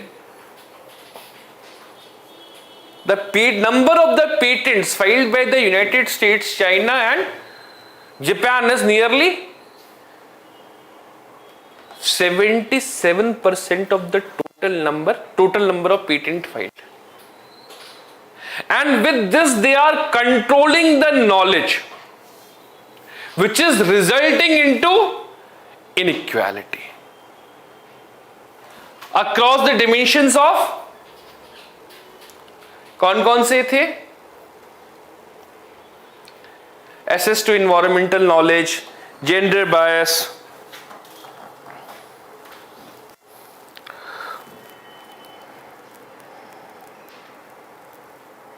now this is set to exacerbate further, as only 53% of the people around the world have internet coverage. Only 53% of the people.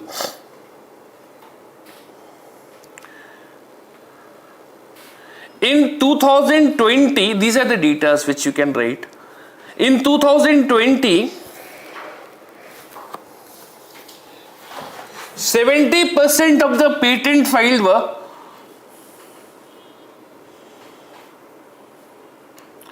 China, United States,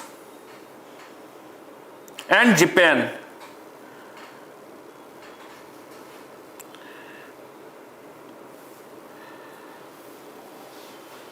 Showing concentration of technological innovation.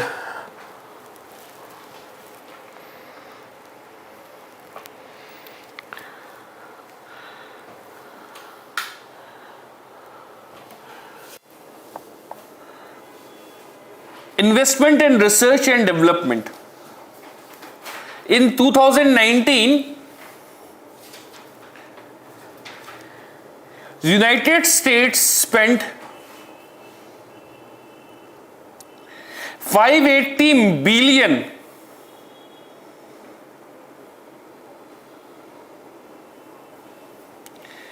while India spent $78 billion.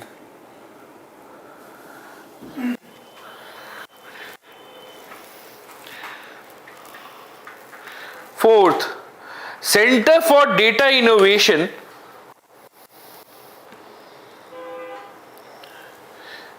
suggests that United States and China are clear leaders in AI development.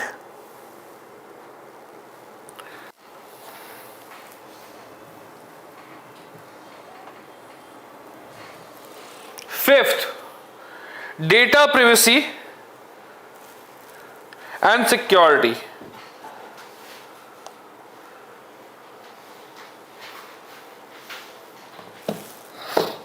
The developed country tends to have a stronger data privacy regulation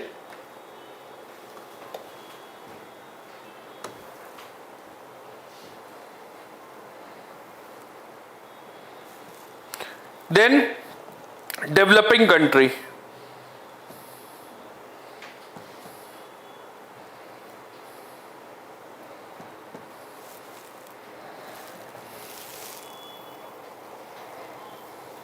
Now, what will be the result of this?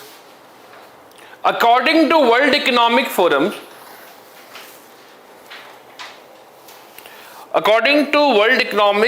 Global Competitiveness Index, countries with more advanced technology and data capabilities, advanced technologies and data capabilities tend to be more competitive in global economy.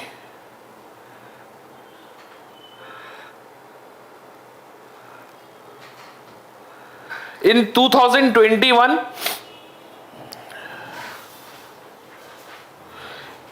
United States, Singapore and Switzerland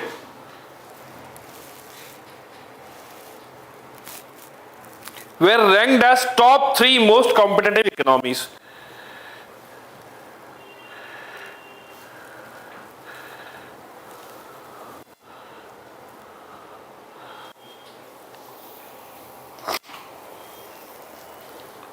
Second,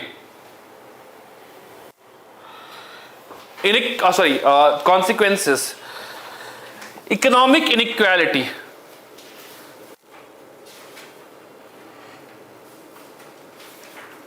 In 1960s,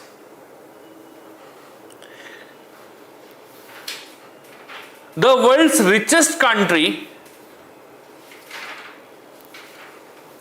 had an average per capita income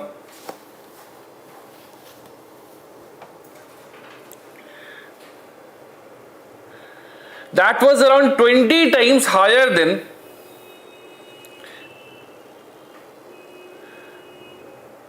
the poorest countries. By 2019, it widened to 50 times higher.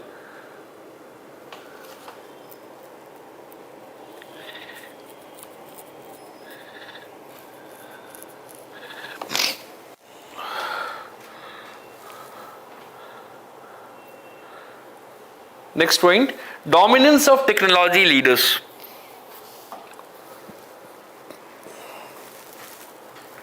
The largest 5 tech companies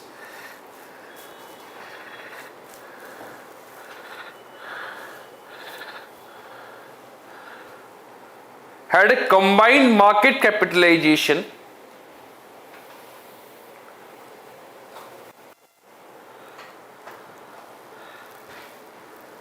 which is equivalent to more than 40% of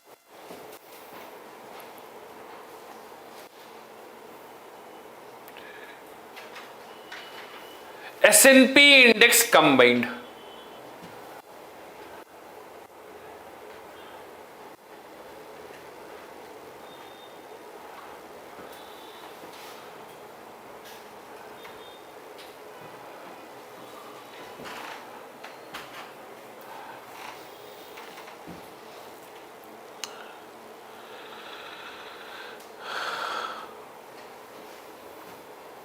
Now, what will be the impact of knowledge? Like in case of US, we have said that 570. In 2018, US invested 581 billion on R&D, whereas the Africa invested only 20.8 billion on R&D. This is under the heading Geography as Destiny, the dominance of global north.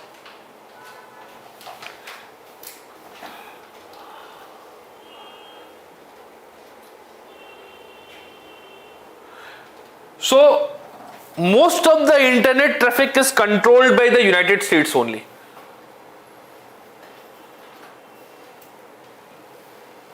And it is said that internet maybe is not as free because There are no gatekeepers to it. US is the only gatekeeper. So there is this web series on Netflix. I presume that if you are watching it, the series name is $1 Billion Code. Have you seen that?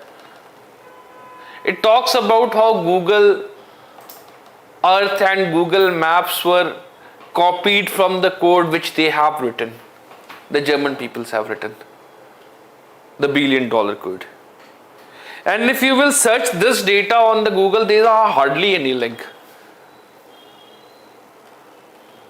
Okay. So you see that how they are controlling the knowledge and showing what is everything is not shown to people. The gatekeepers are controlling what information should flow in. Third, see, this is in this article, understand about the North and South debate, global North and global South. So this is what they are saying, that if they will control the knowledge, they will control the essential technologies. And even when we are witnessing that probably India and other countries are developing, they are not developing as such. So this was explained in the case of trends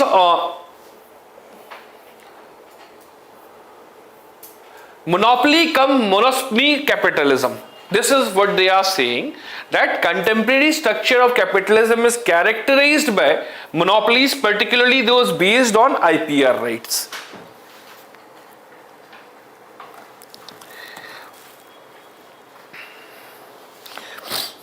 IPA rates and monopoly aim to capture profit higher than those available in the see, this is the basic definition of monopolies.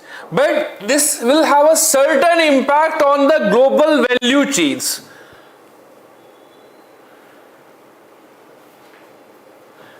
And as the developed countries, that is global North is outsourcing and offshoring the work, they are earning more profit than the global South.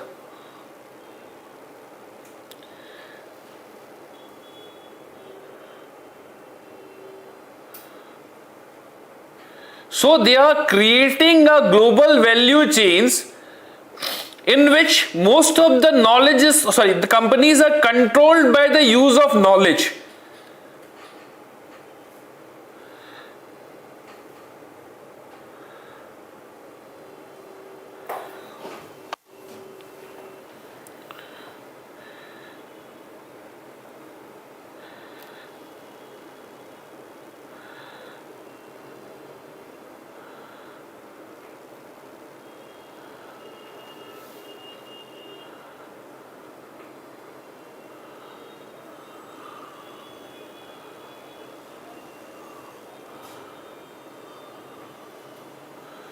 See, these are the case studies that what will be the impact of monopoly cum monopoly capitalism, a case for analysis, and it is comparing various sectors, electronic sector, IT sector, where the margins are decreasing. And particularly in the apparel sectors, they are hardly the margins of 6% or 7%. So if someone is controlling the knowledge, someone will control the economy, and the chances are there that it will create a global monopolistic competition. Like for example, I always used to wonder why Tesla cars are not coming to India. है ना?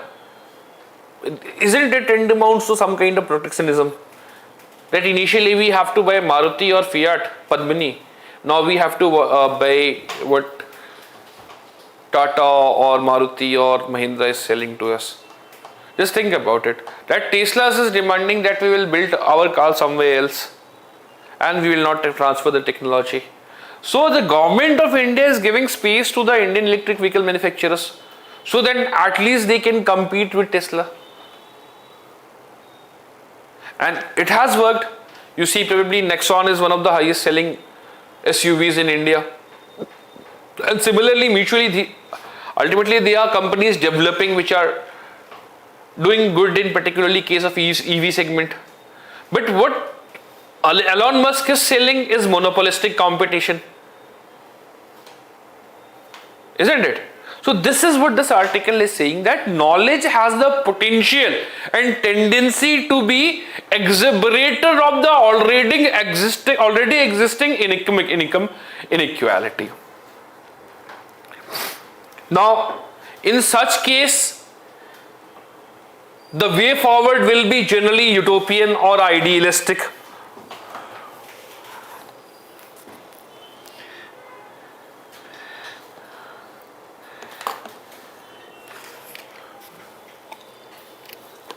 That we have to skill and impart education, that we have to invest in the advancement of the technology, that we have to empower the communities to understand the changing technologies, that we have to collaborate with the global world.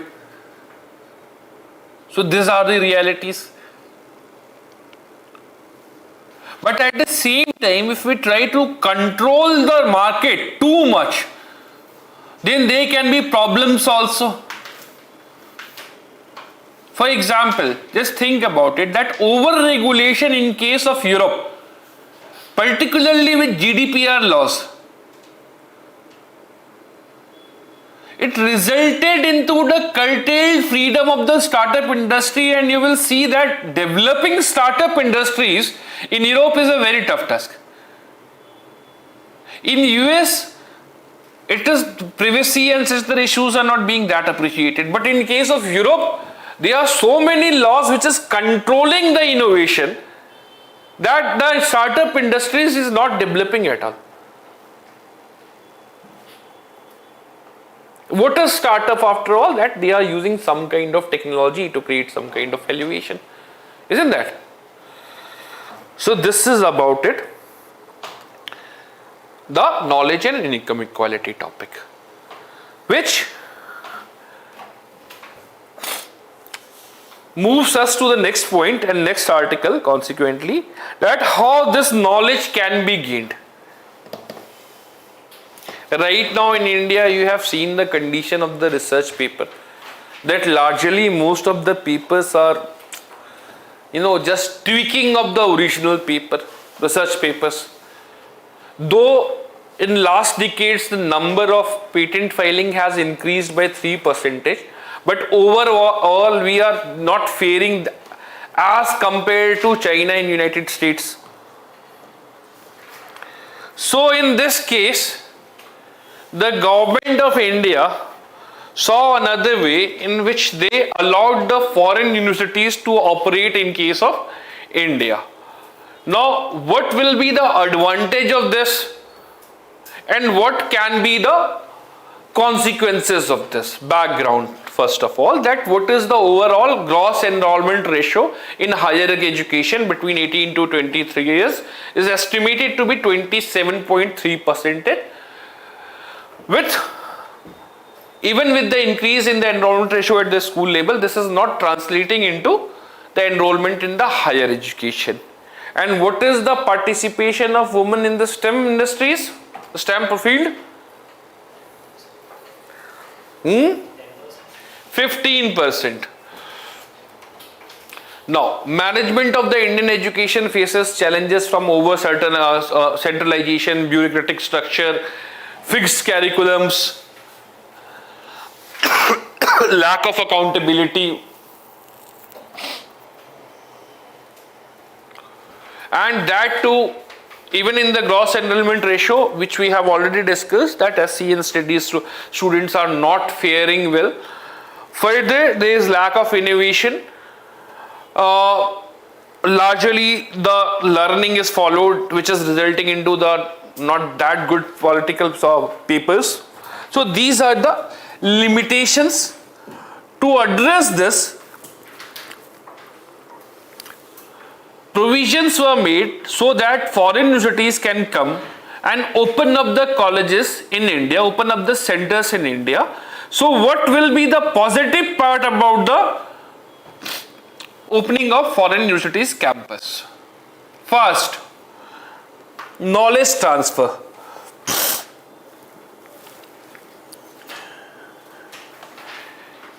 I believe that most of you people are engineer, na? So in the US there is an always option that what is your major subject and what is your minor subject. You know about it? That at the same time you can also study economics and mathematics or economics or electrical engineering. But this facility is not there in India, isn't it? In new education policy there is something. There is something like that, but that is again the part of the elective. So first of all, foreign universities bring with them a wealth of knowledge, expertise and experiences.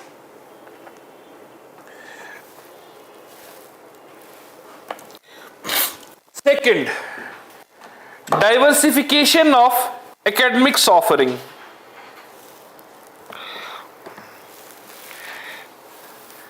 That is, foreign university will bring together more specialized program or courses that are not available in India.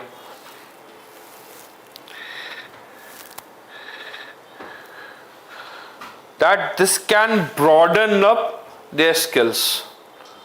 People who can broaden up their skills.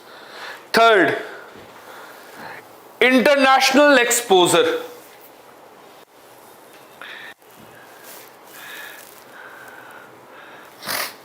That it can give exposure to different culture, language and academic systems.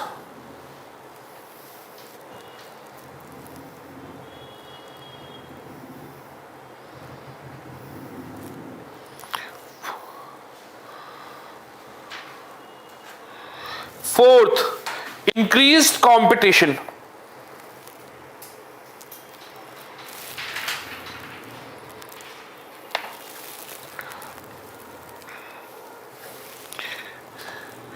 The presence of foreign universities can increase competition among Indian universities so that innovation, quality and academic excellence can improve.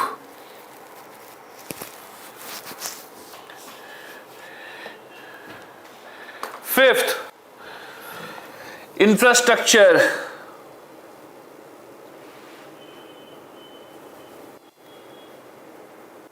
Sixth, collaboration and networking.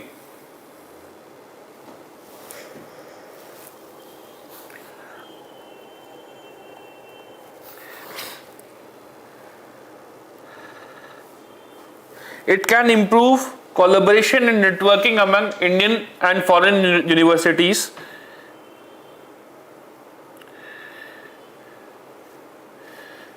Which can lead to joint research project, exchange program,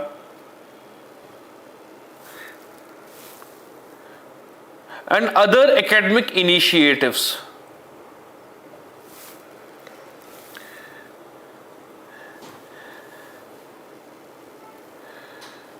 Sixth, attracting foreign talent.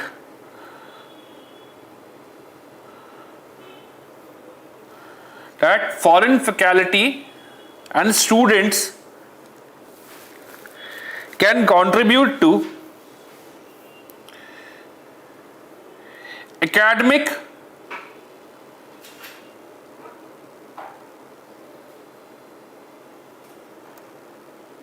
and cultural diversity.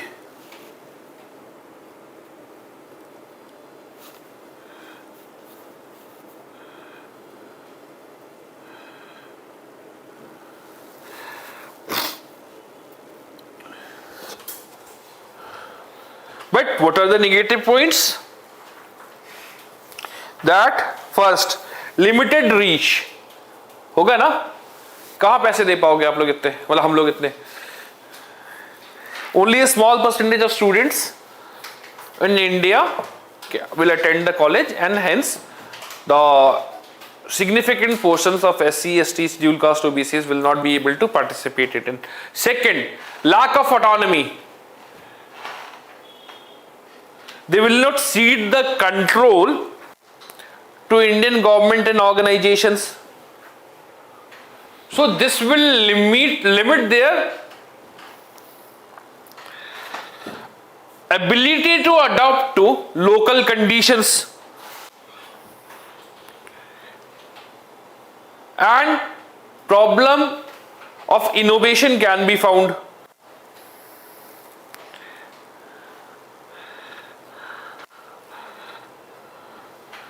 Third, limits to collaboration.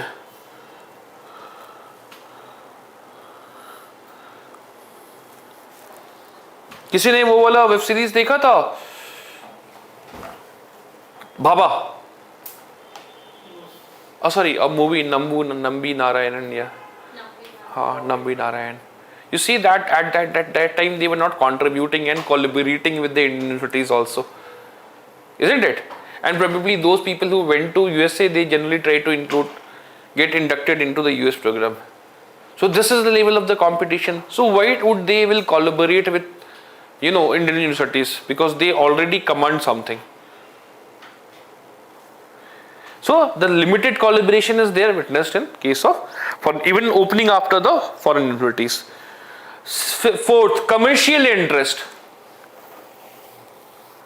Supreme Court observed that the higher education is not for profit organization. But in case of United States, if you are paying the fee in full, okay, then even you can go to the dean's office. So for them, education is about commercial interest. And they focus on high paying students rather than providing quality and equitous education or to every Indian. Ambani जी के बेटे कहाँ से पढ़े हैं पता है ना आप लोगों को? बॉस्टन यूनिवर्सिटी से पढ़े हैं वो, और सुलान स्कूल ऑफ बिजनेस से मैनेजमेंट किया है.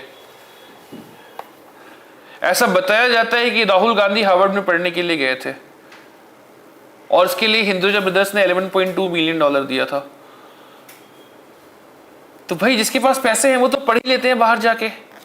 नारायण मूर्ति openly said that his son tried for the IIT but he was not able to clear it, so he went to I believe MIT, I guess. CMU, Carnegie Mellon. Isn't that? So you see that those people who can offer money can always get the education in good institutions. Fifth, quality control.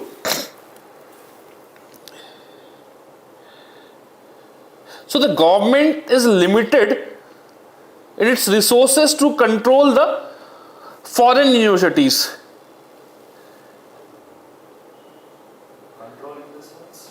Control in the sense, you see, that last year, at the time of COVID, nearly 3,600 students were stranded at the US airport because the US government deported them.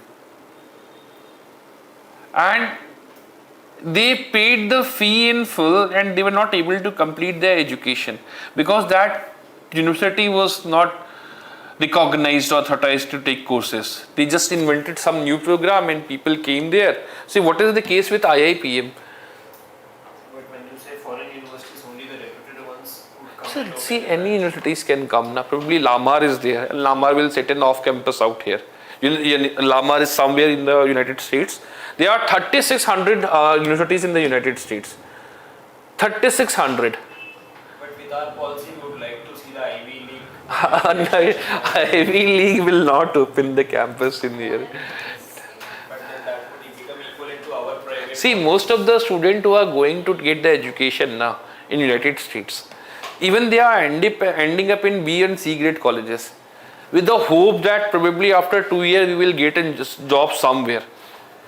I told you specifically about Lamar because one of my friend went to Lamar University and after that he never got any job, so he started working in the construction sector as a construction labor.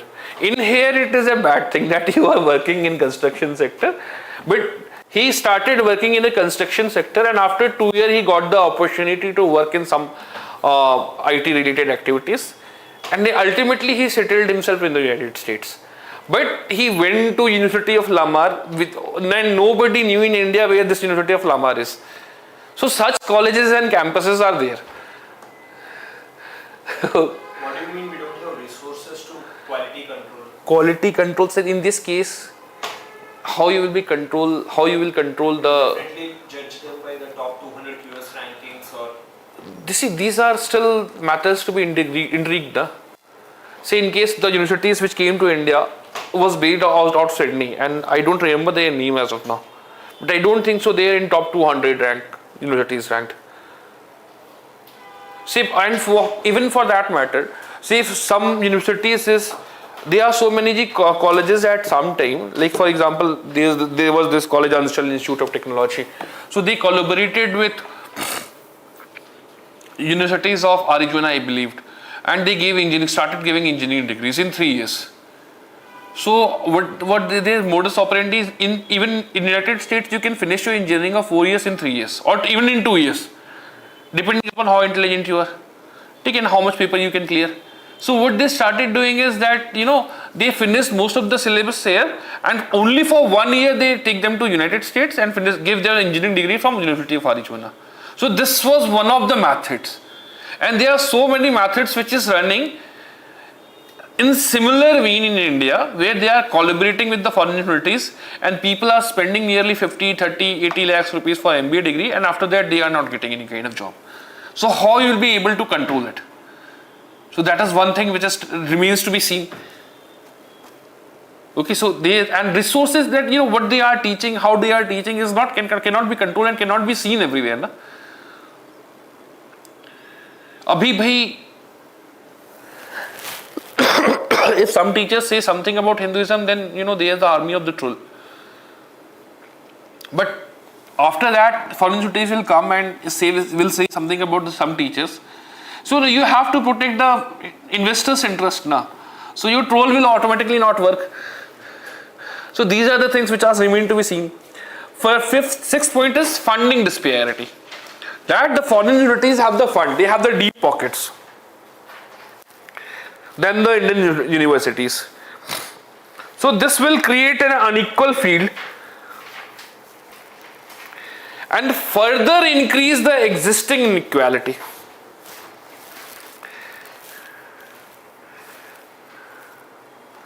Sir, there is provision of foreign faculty visitor. Even in IIM, IIT it is there. Insight scholarships. So that's also sufficient to bring knowledge in all things. Why we are giving these universities chances to use our resources? See, it is because most of the people are not going to these colleges. See, people can go to IIT. Okay, see, once they will get admissions in MSc or for that matter any of the programs, they can go to IIT. Most of the engineering students across Andhra, Telangana, Maharashtra, they are opting for MTech courses or MS courses in United States, not in IIT. Because these courses are certainly more value out there. There is more integration in industry and private college integration out there. So Changes now in our see, what you are talking, it will take time and it will happen in long run. And more importantly, you cannot improve the infrastructure in one go. So you have to look for the private investment. These labs are really costly. For example, just think about it, that what is the cost of CER in lab? And it is a project of Oxford, MIT and such other organizations combined. Can any of the Indian universities do it? Because they don't have that much pocket. Even for R&D, the government has to ask for fund from different organizations and autonomous organizations. They are not ready to give funding for the R&D projects. 78 billion is nothing as compared to 588 billion. Even in Korea, nearly 5.5% of the GDP is spent on R&D. 5.4% in Korea and Israel. And this is how you can come out of middle income trap. Investment in the case of knowledge. But that is not happening in India.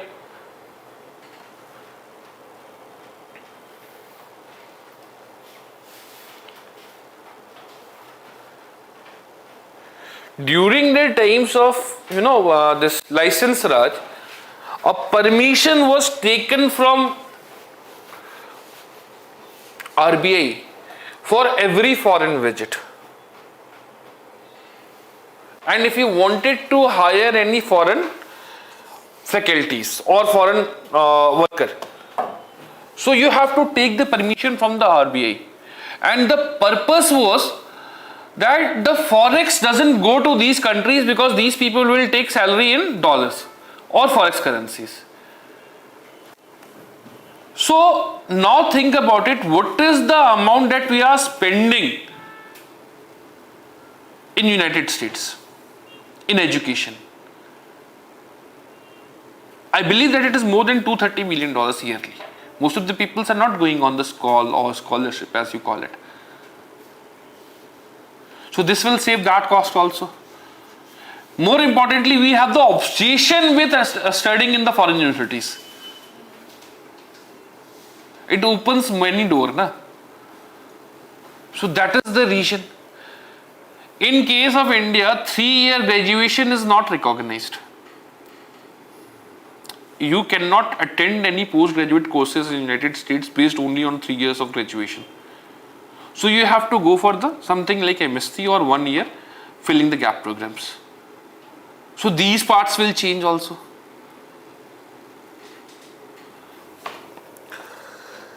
Seventh, cultural barriers.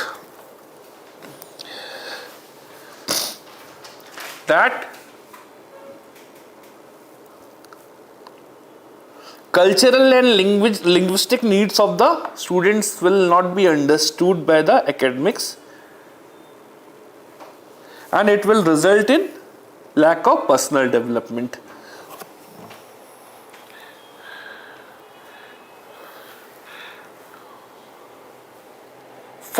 Last point, resource drain.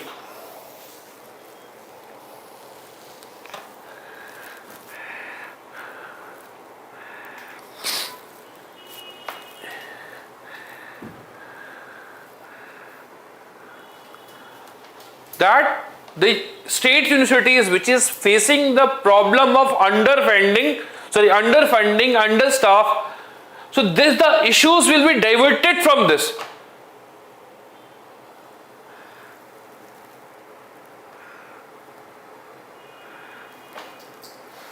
And lack of qualified faculty will also become an issue because these will be included by the foreign universities. Next point, brain drain. That intelligent student will be, encouraged to migrate to the developed world.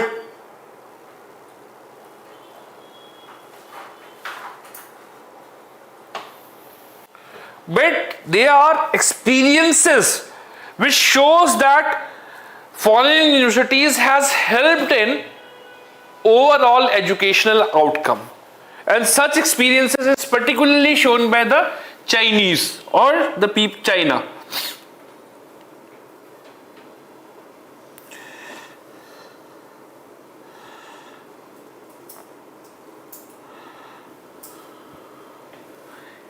What is the experience of China? That China has allowed foreign university in 1990s.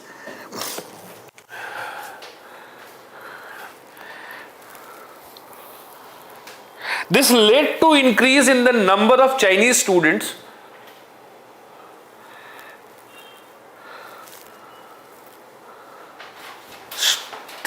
Chinese students studying abroad, and has helped to modernize the Chinese higher education.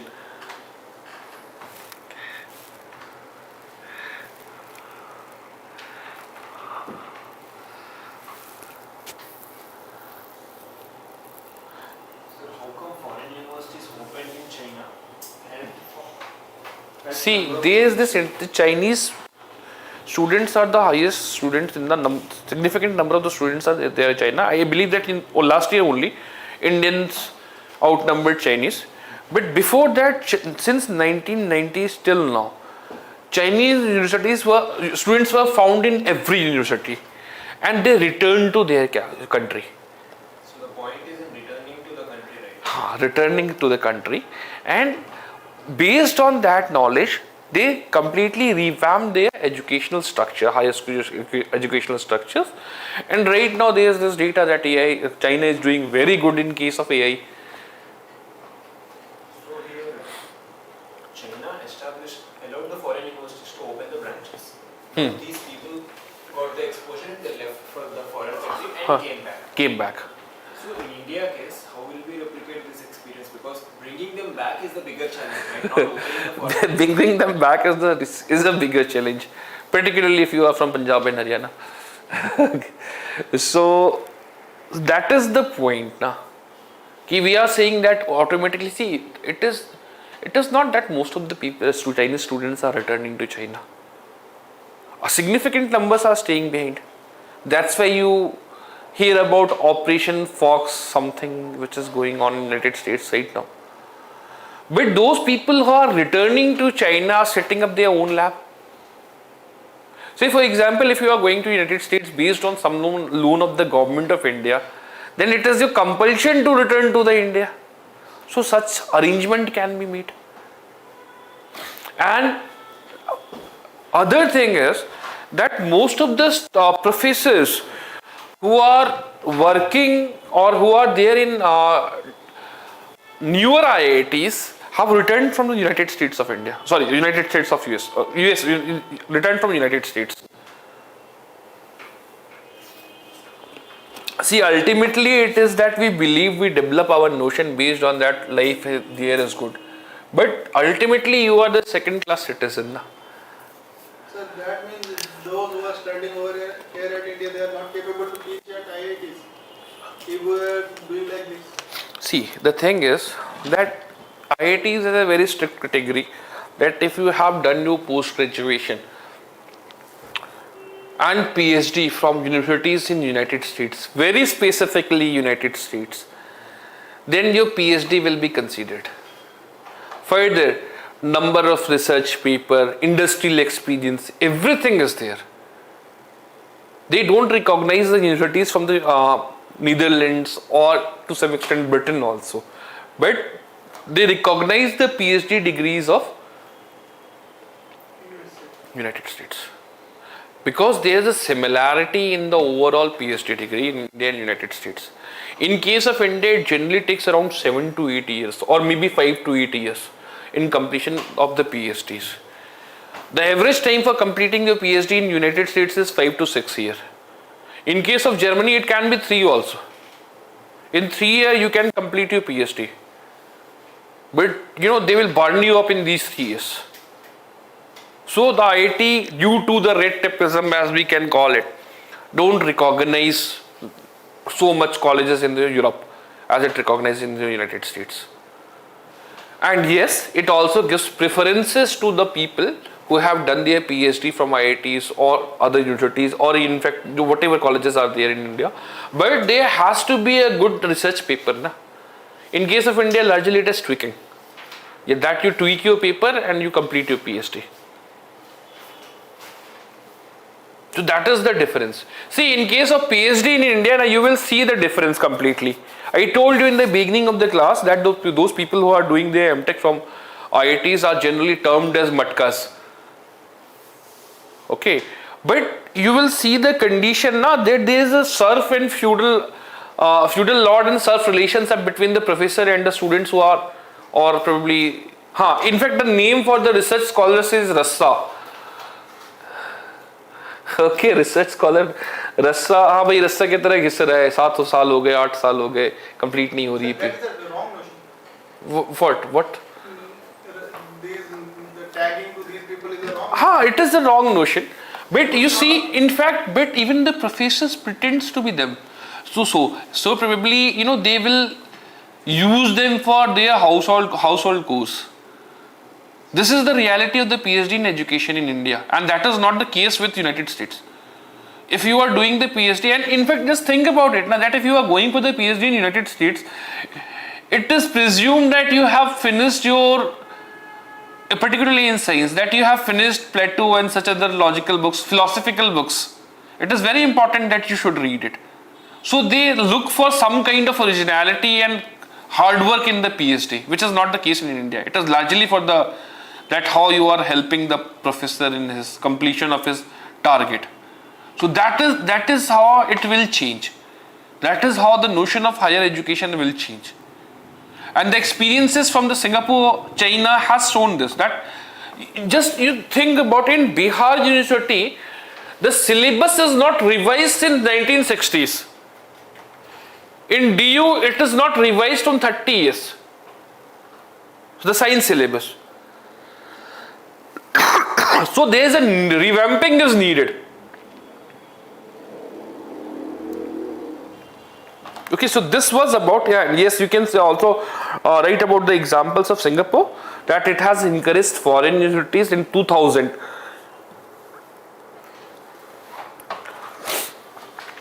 And MIT set up a campus in Singapore in 2000 itself. MIT. Yeah, MIT. Massachusetts, not Muzaffarpur Institute of Technology.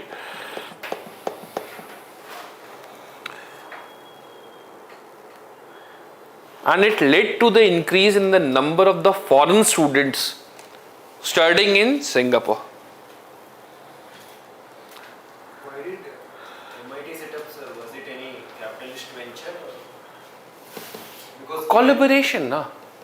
See, Singapore Why already. Singapore? Huh? Why Singapore was so much attractive for MIT? Because we don't see MIT branches in any other country. Probably you will see it in India, maybe in some time. Like, what was the one factor that? See the population.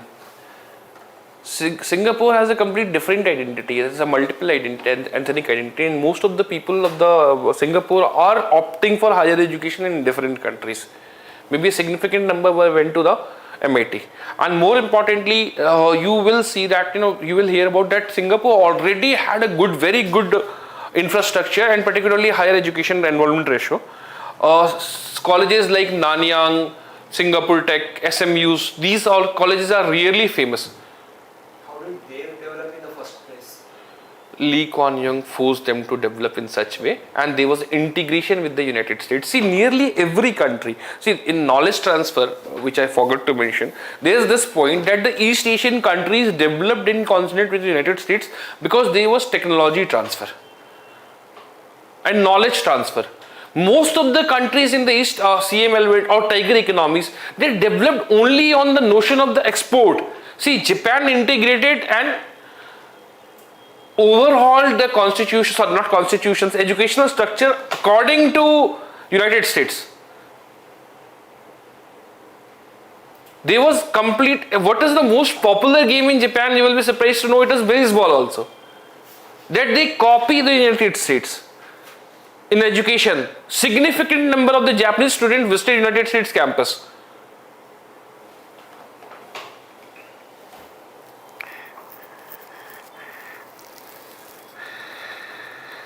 Which brings us to the last topic. Citizen charters. There is not much to be there in the citizen charter. Only because it is fought from people too.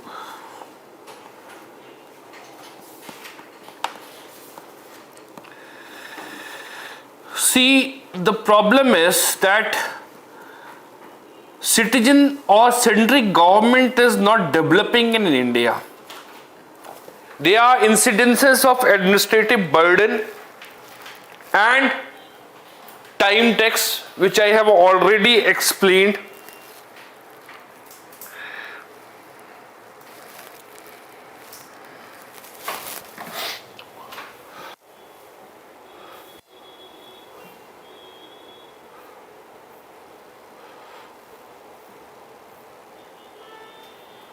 So, it is suggested that a proper citizen-centric government should be developed. And as Raghu sir must have told you or taught you that what are the problems with RTI? है ना? उसमें जाने की जरूरत तो है नहीं.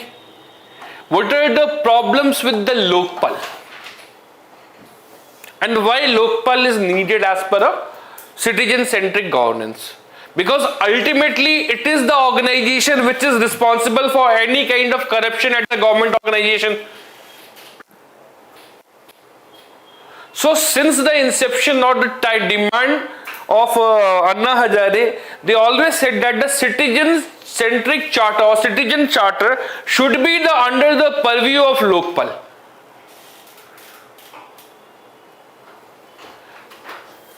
And a timeline of every citizen charter activity should be fixed, based on which fine can be imposed on that. This was being done by Bihar government. Until 2011, Bihar government was rated as the best e-governance state, and to some extent 2015-16 also best e-governance state. I don't remember the year, but in 2010, say 16 probably, it was rated as the best e-governance state in India because of the citizen charter program and the timely delivery of these codes. Yet the problem is that in case of the government benefits, many of the ethos of the good governance are not being followed, and these ethos are: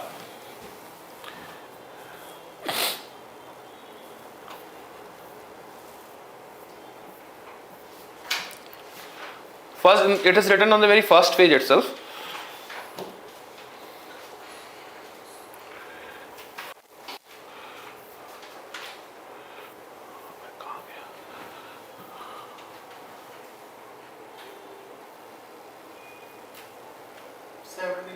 Seventeen pages. 17 page, na?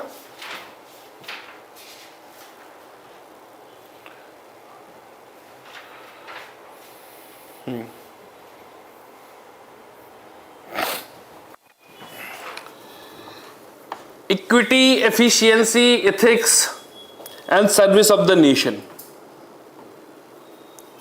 Now, what are the issues in this citizen-centric governance? That burden of the proof, which is most important part, it depends upon our individual.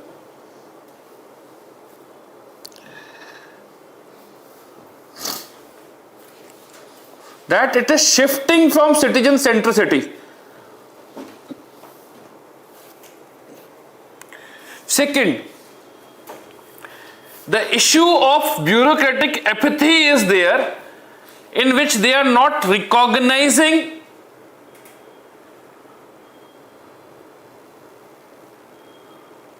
the needs of citizen and being indifferent and insensitive.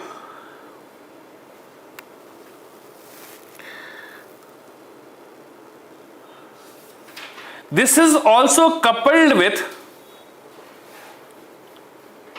indifference of street level bureaucracy.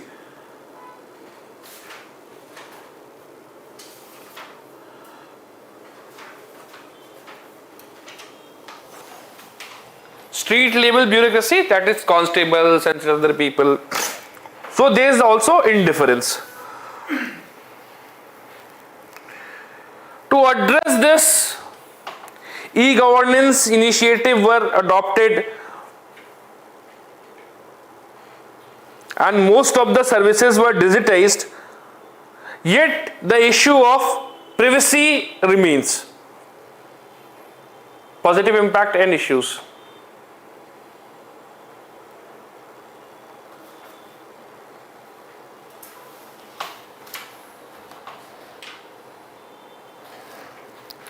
Further, information is also one of the most important component of the citizen-centric government, and that is also lacking.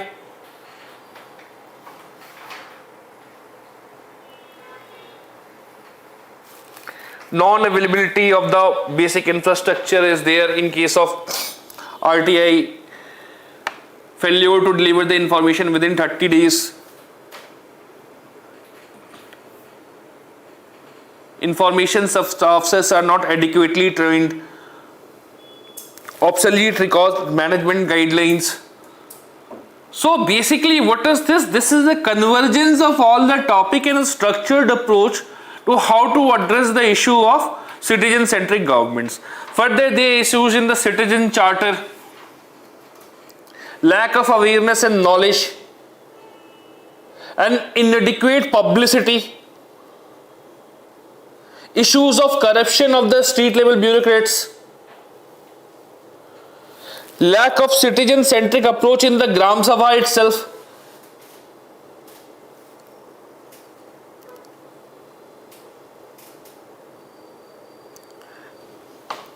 and it was solved by one of the programs of like Kalia, Kalia, Kalia of Odisha, where different programs were integrated into one so that a citizen centric portal can be opened up.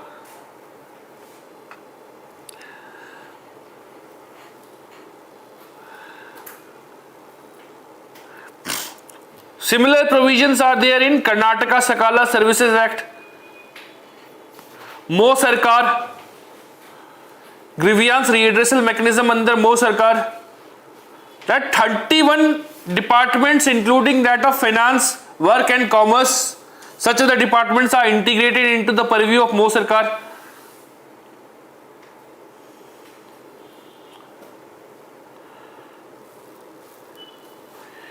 And based on the notion of administrative burden, a national assistance program was adopted in the United States,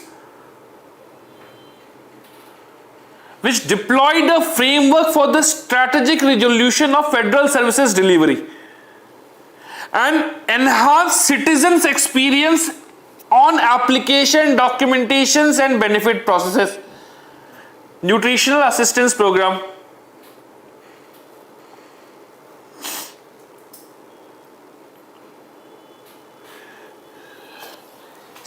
So what are the way forwards in this case? That easy access to the eligibility documents,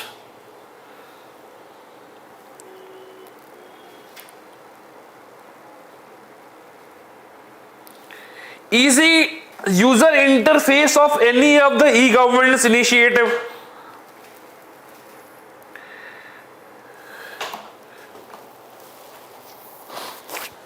third, easy welfare access rules, quality of programs and awareness programs.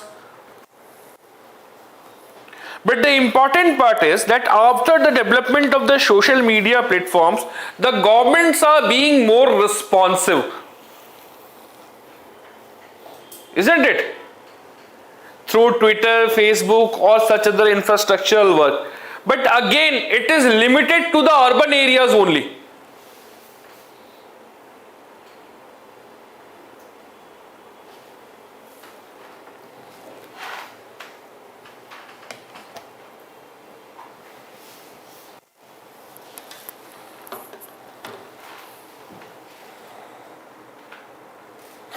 And one more important issue is that, functioning of the Lokayukta. Till now, from the enactment in 2020, only there are 3 incidences where any kind of punishment was witnessed. 2 in case of IRS and 1 in case of Ministry of Forest official, MOEF, environmental officer.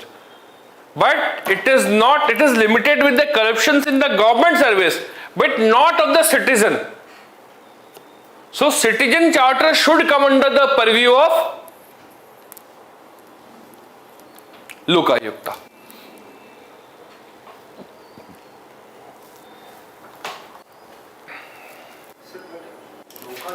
When you say citizen charter should come under purview of Lokpal or Lokayukta, these are bodies meant to deal with corruption.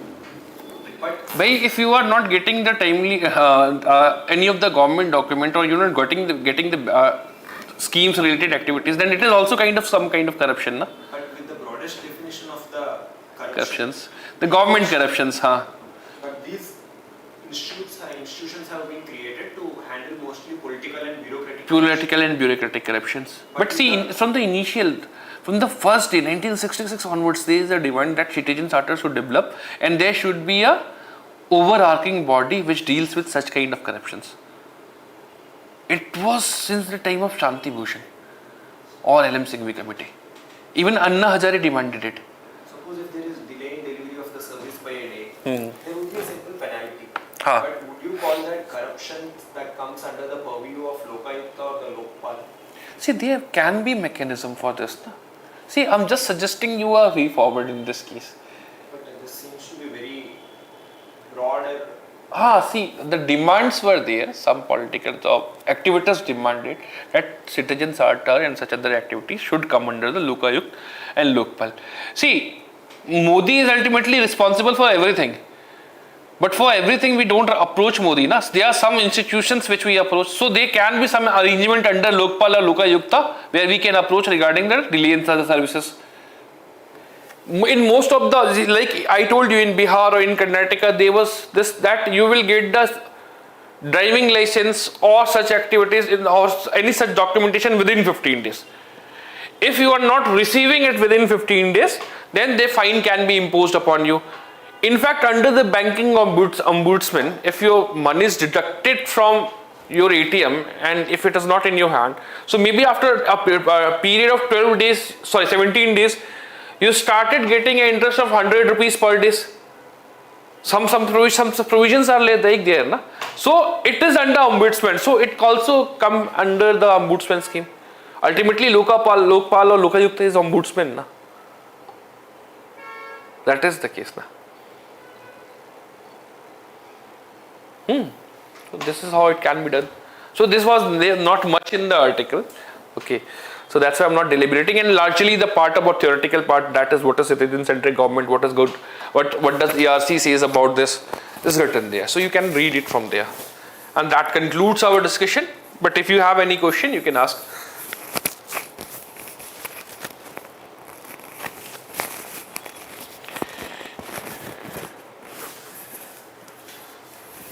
Okay, thank you.